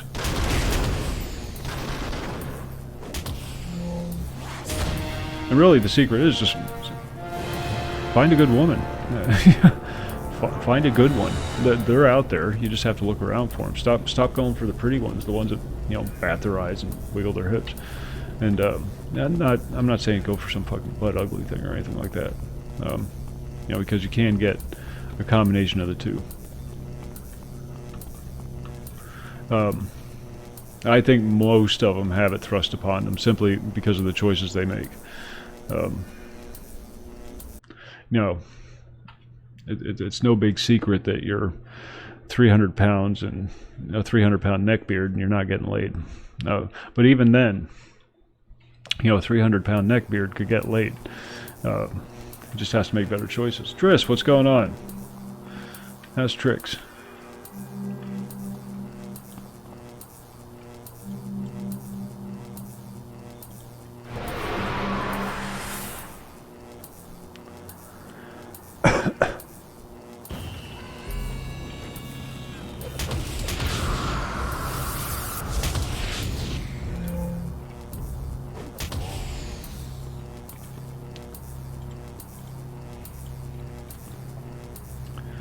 You just have to have realistic expectations. You don't take care of yourself, you're not going to get to choose whoever you want.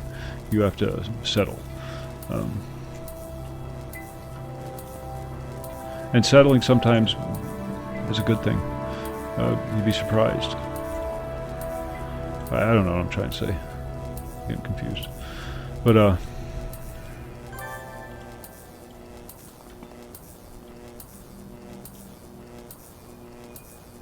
yeah. If you're pursuing a woman who spends half her day in front of the mirror, you're going to get a woman who spends half her day in front of the mirror. You're not going to have good conversations.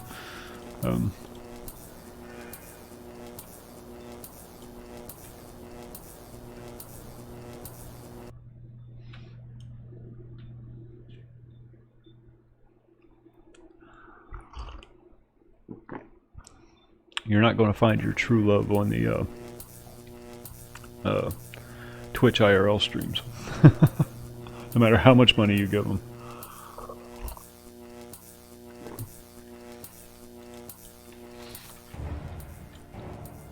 This is where we have to make a choice. She's with the Resistance. She's a double agent with the Resistance, and he's very loyal to the status quo. So do we choose to help her, or do we choose to help him?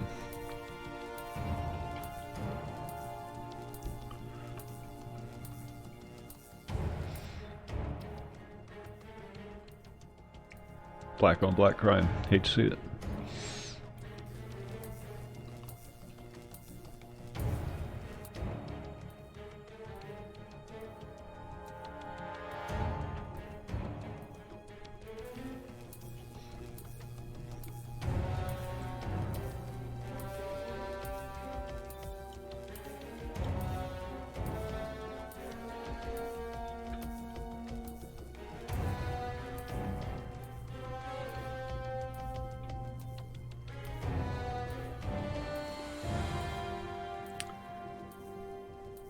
Save her or kill her? Save her or kill her? Or save her?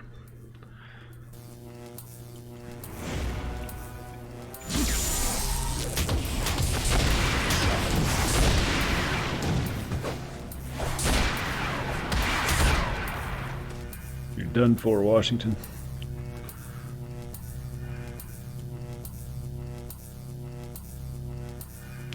You know, she's the one that I don't have the issue with.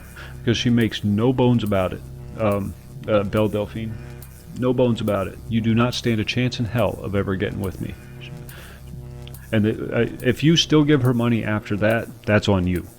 It's the ones who lead people on. Make them think they have a chance. You know, the... what's her name? Amaranth and... whatever. I don't know.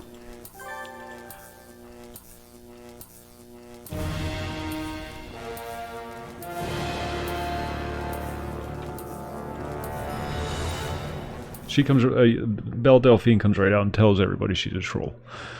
She doesn't hide it. And it's funny. I think it's amusing. I got a kick out of it. I just killed you. Why are you standing here?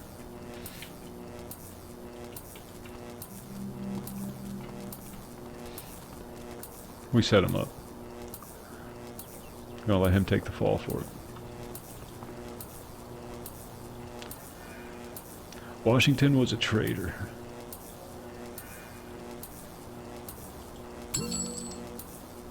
See, this is some guy who's led by his penis. She sweet talks this guy. That's his. That Cleopatra is his girlfriend, and she sweet talks him into believing.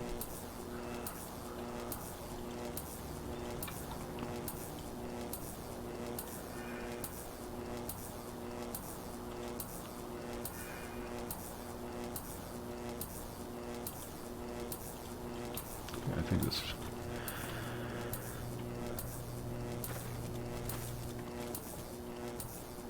She set up a page on one of the porn sites. I forget what it was, just as a joke.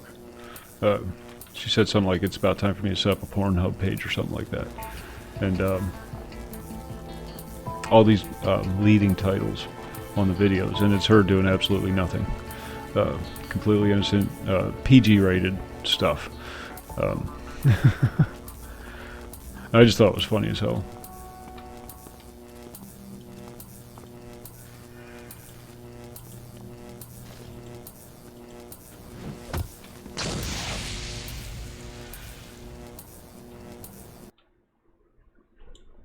One of them was titled "Watch Me Take PewDiePie Down My Throat" or something like that. And it was a picture of her.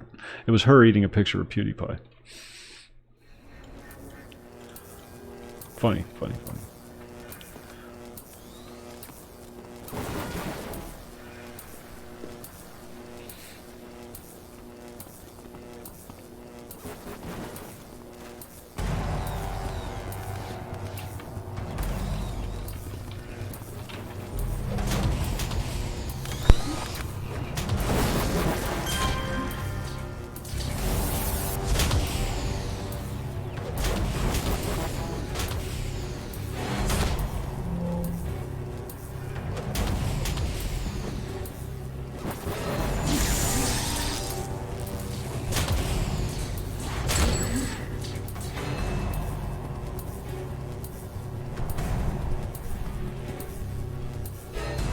Yeah,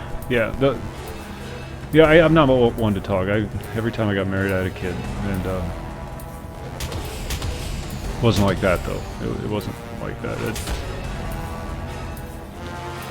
They were all long-term relationships that just didn't end well. Bad choices on my part, of course.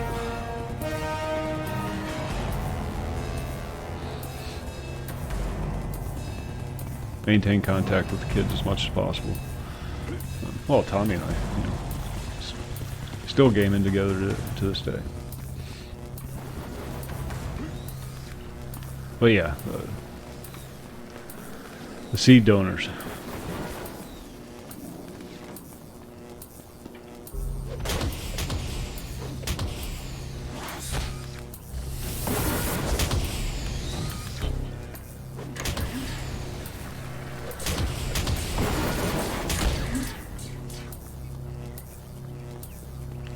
Where's this other emitter?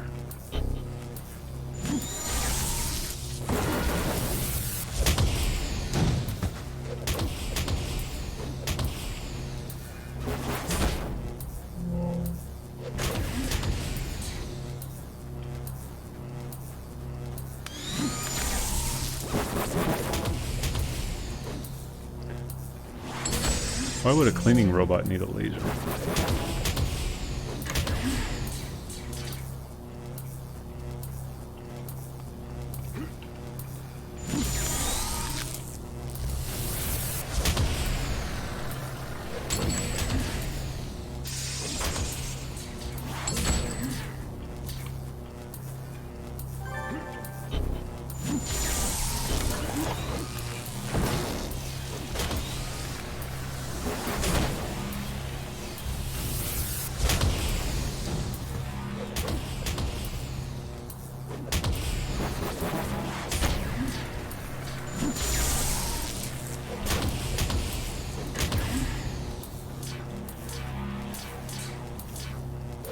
Oh yeah, no, you have to pay for it. One thing I've never done was complain about child support. I don't like the court's involvement in the process. but I understand the necessity for it. They can be a little heavy-handed sometimes and make the process even more difficult than it needs to be. You know, with the suspension of your driver's license, you want me to get a job, you want me to go to work every day and pay my child support, but you're destroying my means of being able to get to my job. Now, their hands are kind of tied on what they can do because it's not a criminal offense, it's just a civil offense.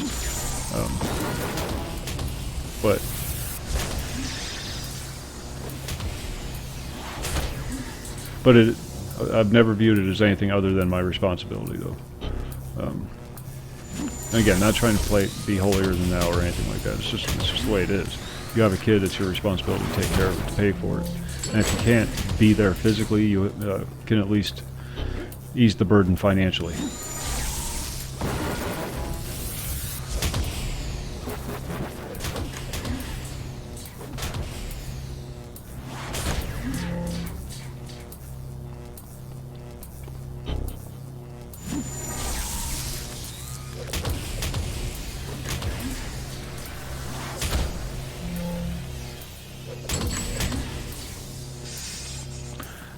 Mission's done, but there's so many things to beat up and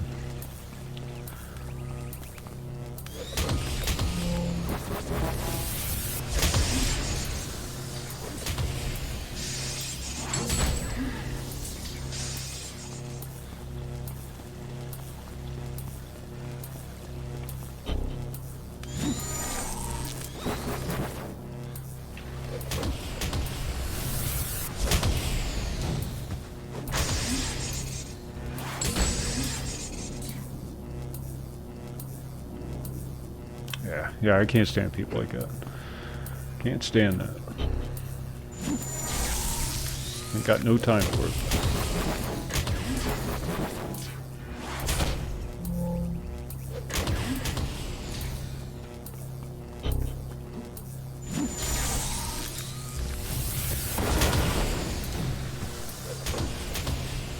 There's a lot of that these days, though, that shirking of responsibility or pushing it aside or justifying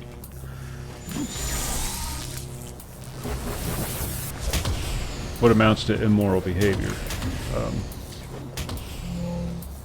rather than face the responsibility of your actions. You know.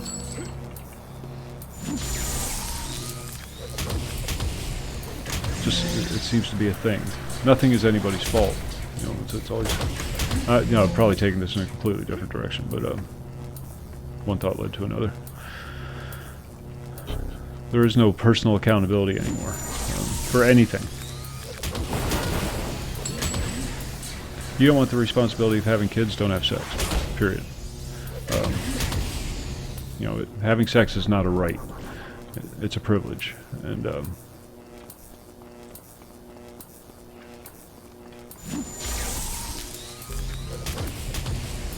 if you're not willing to accept the consequences of that, then you shouldn't be doing it. You're not responsible enough, you're not mature enough to be engaging in that act. I don't care how old you are.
Yes, I know exactly what you mean.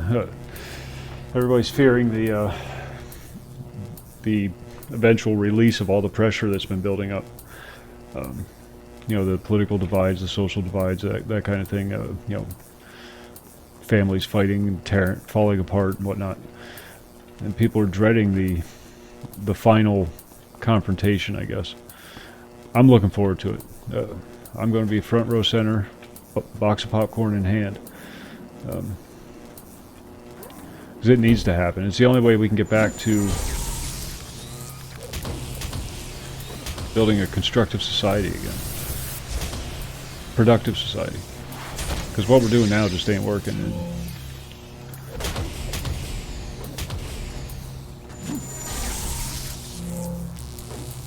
And we need to reset. We need a reset. We're long overdue for a reset.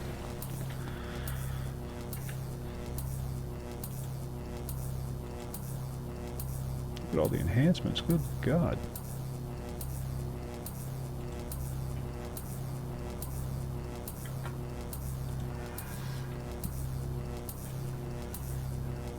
Well, I mean, there's always going to be, in situations like that, there's always going to be collateral damage. It's unavoidable, but greater good kind of thing. Yeah, it sucks that it's going to happen, but once it happens, assuming it goes the way I predict it going,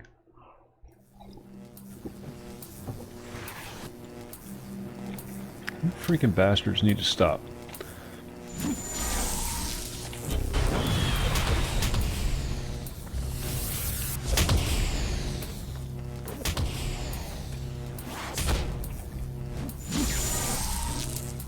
Rude.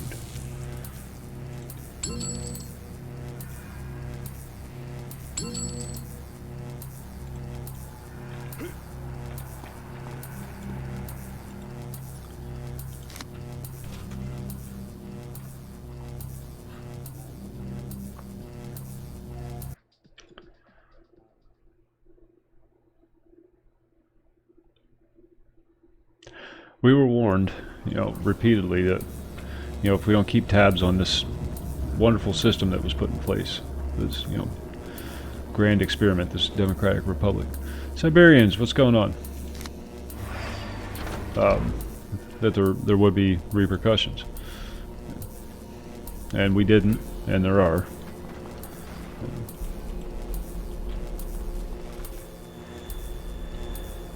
It's too late now. It's too late. Now you just gotta let it blow up.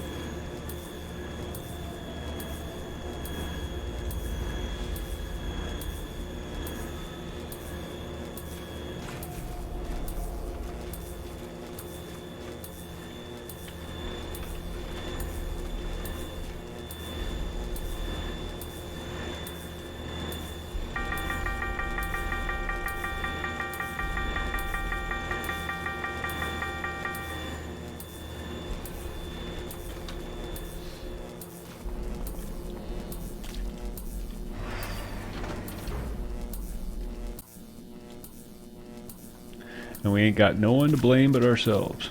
Complacency.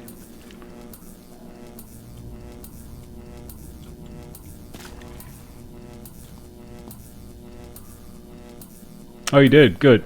Good deal. Good deal.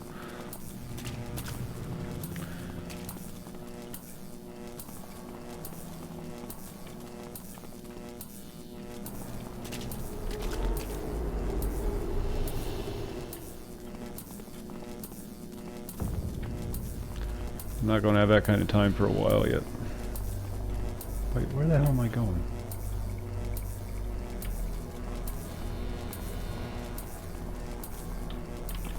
Went the wrong way.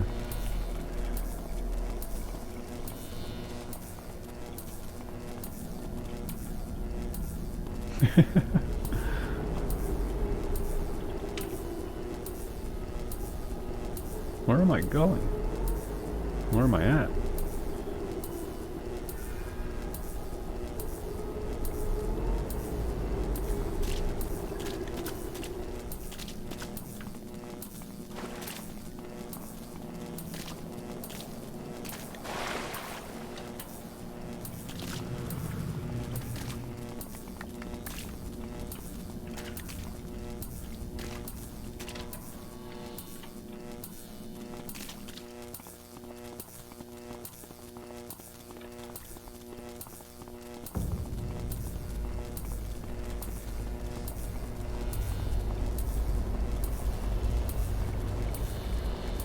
1 second.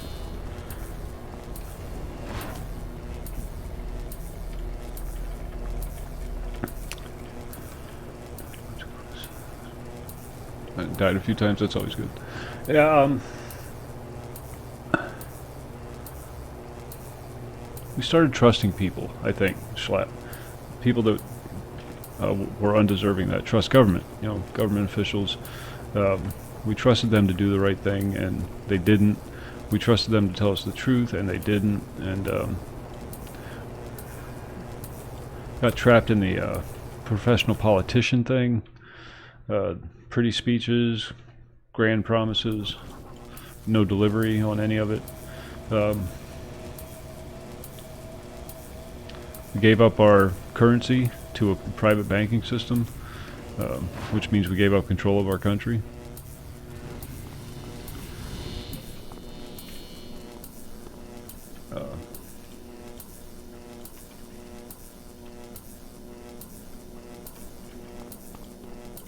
Got involved in wars that really had nothing to do with us.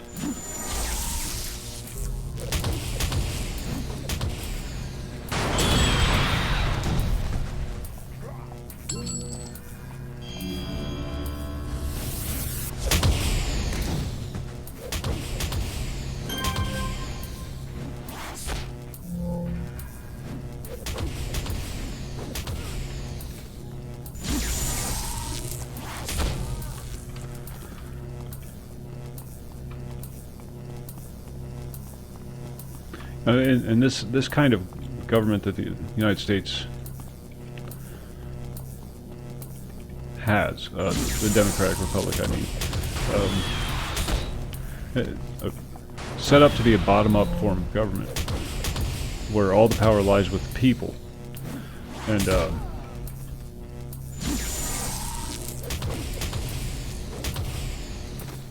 we gave a lot of that power away for a variety of reasons. You know, fear, trust, complacency, variety of reasons, manipulation. But got no one to blame but ourselves, and should have fixed it a long time ago. But we didn't, because that's scary. That's difficult. It's not safe.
Oh, upper class. Yeah, I remember. Yeah, I remember. How you doing? Still on your dad's account?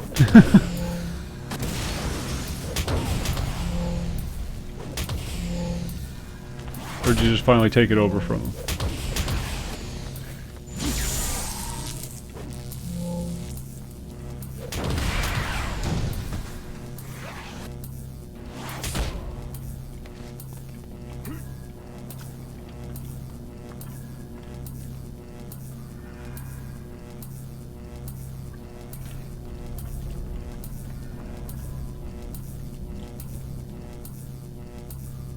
That's my power generator.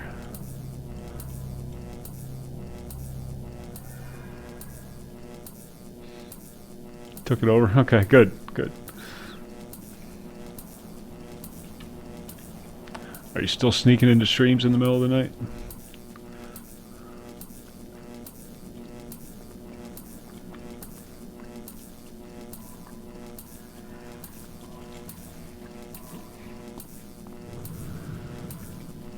so dark.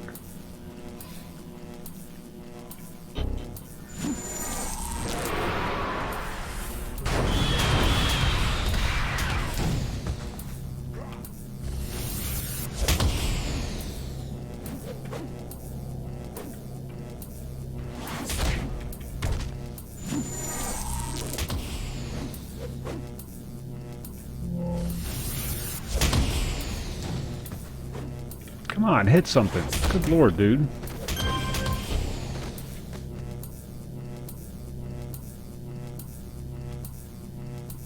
Oh, no worries, Siberian. I got a chest full of them now. I've been building them and blowing them up, and building them and blowing them up just for practice. Don't worry about that.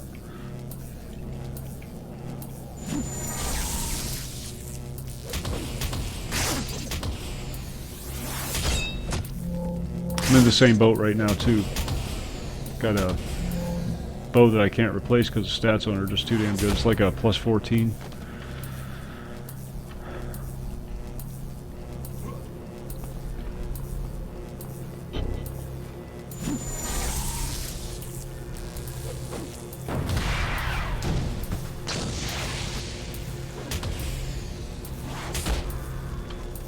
Glad you're enjoying the game. It's a good game. Very good game.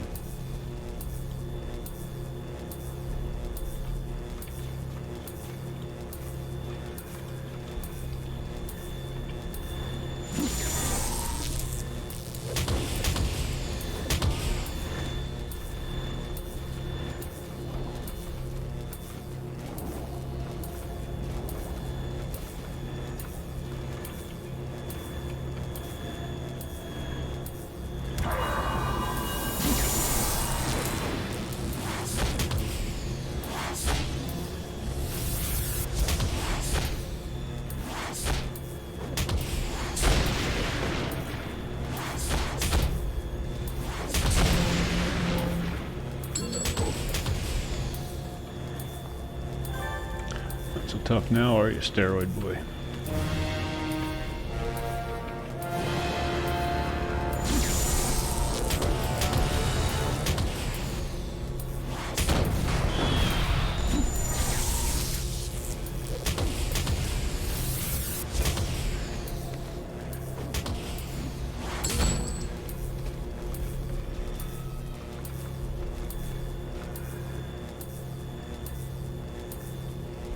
No, to repair items, you go to the appropriate crafting table. You need a repair kit, and then you just combine the two.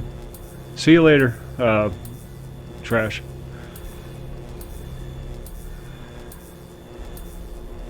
I'm usually on the same time every night, trash, so you know where to find me. Same schedule. Yeah, but Siberian, if like, if, for example, your bow, you'd go to a carpentry station with a carpentry repair kit, and you know you have to unequip your bow, put it in your backpack, and you just find the repair option in you know, the carpentry thing. Combine your bow and the carpentry repair kit. Now the thing to bear in mind when you repair something is its maximum durability always drops a bit. Whether that's 1, 2, 5 points, it depends. A lot of that depends on how high your repair skill is.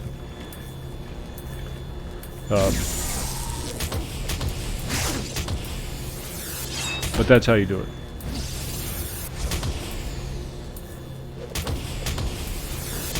And then for like leather armor, you go to a you know, a tailoring station. For, you know, like a sword or metal armor, you'd go to a blacksmithing station.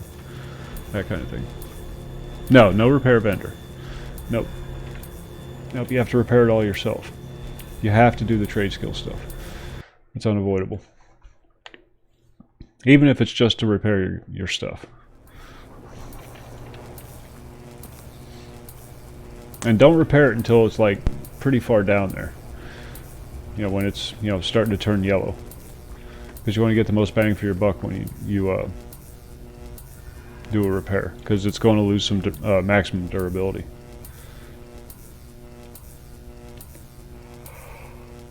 Excuse me.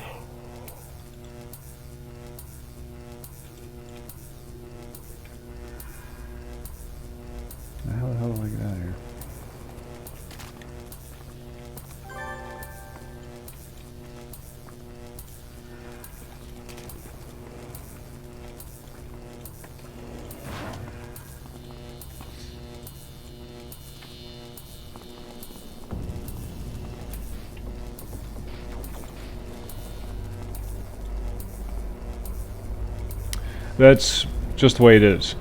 Some zones just don't have maps. It seems to be more now since the most recent patch than it was before. I'm not sure if they're actually using maps now or what, but yeah, that one a lot of people are confused on right now. And there's no real definitive answer on the thing yet. Because a lot of the zones I used to have maps for, I don't have maps for anymore now, since the patch.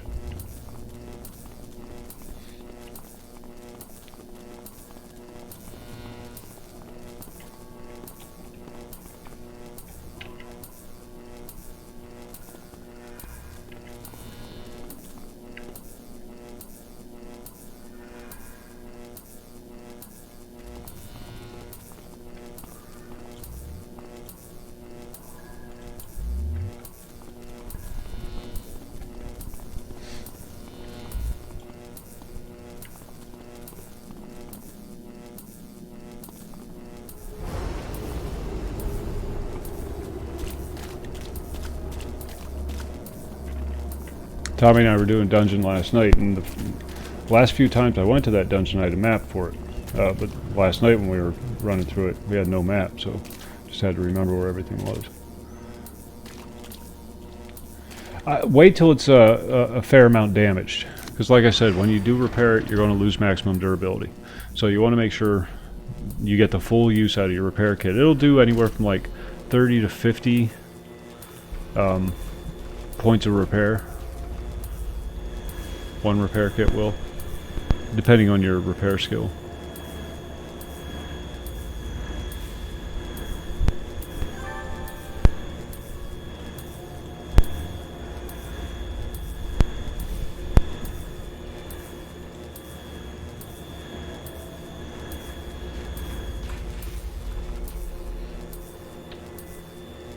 Tommy was helping me out with my shroud quest. He got his, now he's running me through it. But I took a break tonight to do some city heroes. Yeah, you can repair your gear. Just the higher your repair skill is, the more effective and efficient, excuse me, it will be when you go to repair something. But even with a level 1 skill, you can do anywhere from 30 to 50 points of repair.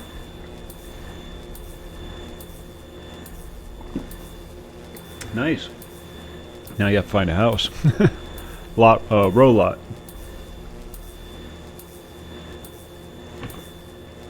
Spend a lot of time in that starting area. Do all the quests in there. Don't be in any hurry to go out, because there's a lot to learn.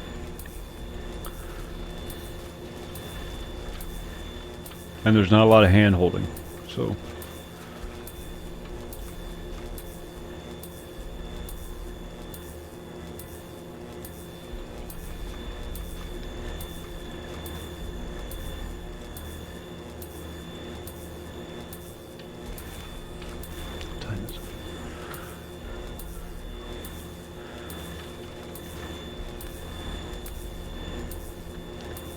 Nova Pretoria.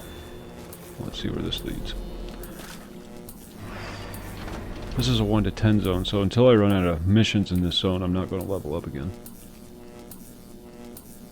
Yeah, the zones, they go from tier 1 to tier 10. Now be careful with ones that, like, say tier 3 plus, because the lowest level stuff in there will be like tier 3, but it will have more difficult stuff in there, so you got to be careful with that. If it's tier 5, everything in the zone is tier 5, for example. But if it's tier 5 plus, you're going to run into tier 7, tier 8. And it gets hard. It's really hard. Difficult.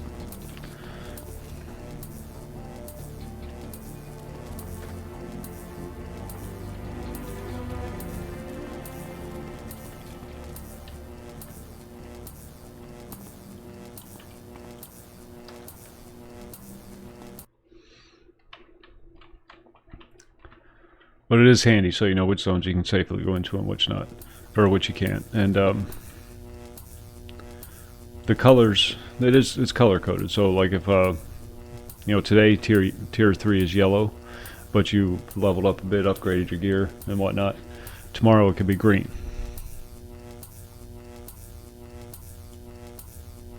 Oh yeah. That's a little tricky. That's a little tricky, but you do have to do that one.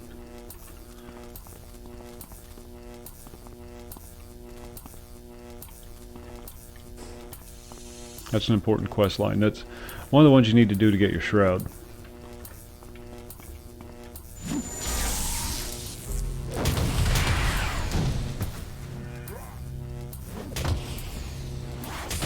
You need to do the 3 Valor quest lines: love, courage, and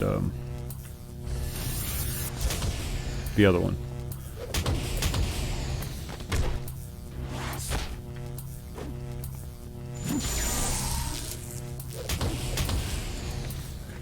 Truth. Love, truth, and courage are the 3 you have to do. And there are others, but they're not critical. Not impossible. You're just going to have to wait a little longer to get it done. You're going to have to level up, upgrade your gear, upgrade your skills. Now, there are some things that are just going to be out of the question. But no, I don't even know if that's true. I really don't. I think because you can play the game single player. It has a single player offline mode. And the most help you get in the offline mode is an NPC that follows you around, like a companion. So it's all got to be soloable to some degree or another.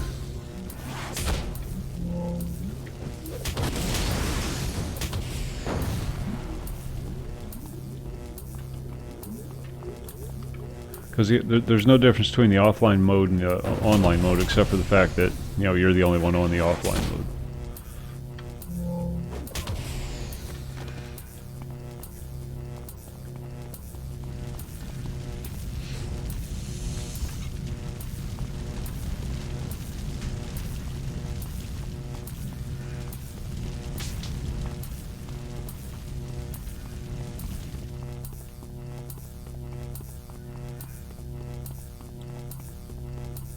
I'm only doing like tier 5 content now, and that's giving me it's pushing me a little bit, so. Yeah, it really is. It really is.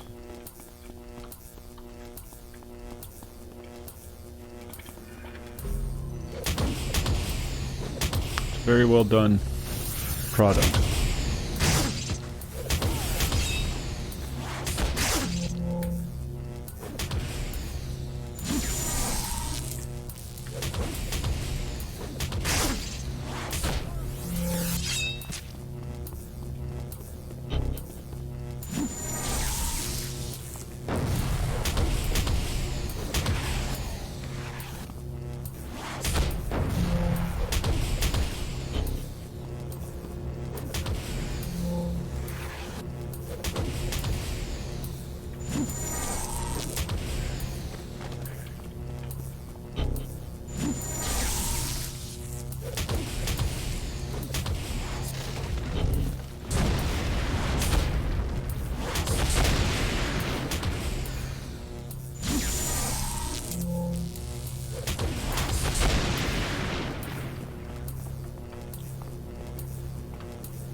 Son of a bitch.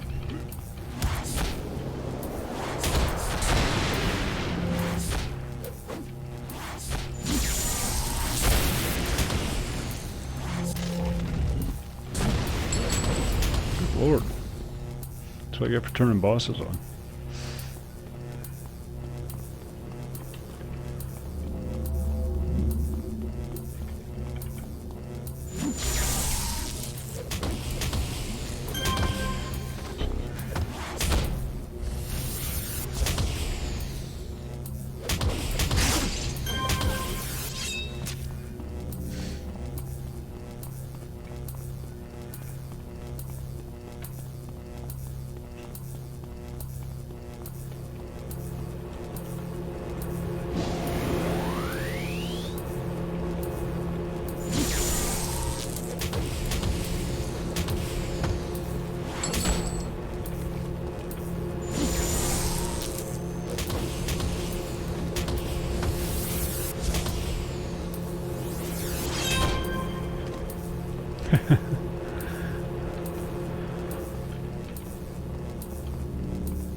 Ragdoll effects are always funny.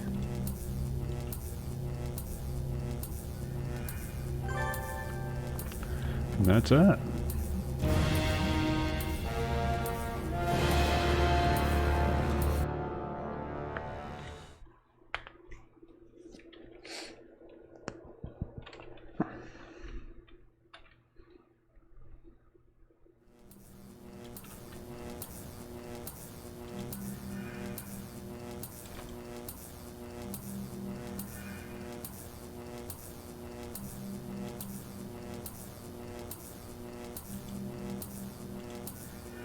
Capture Mr. Fixodine.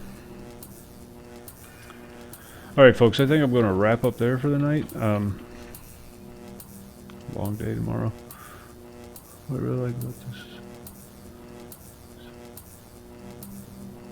Yeah. It very reminiscent of AC. With the classless system and whatnot. Very much so.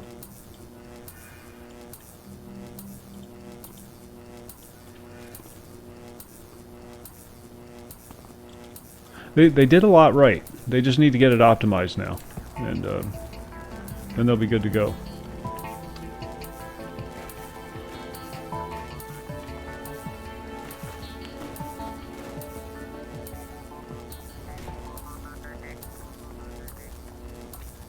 Okay, yeah, I'll probably be back on tomorrow night. I might be a little late tomorrow night, but I should be back on tomorrow.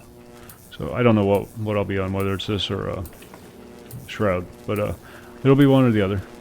But until then, you folks have a great evening. Hope your week goes quickly, and for those of you down south, stay dry.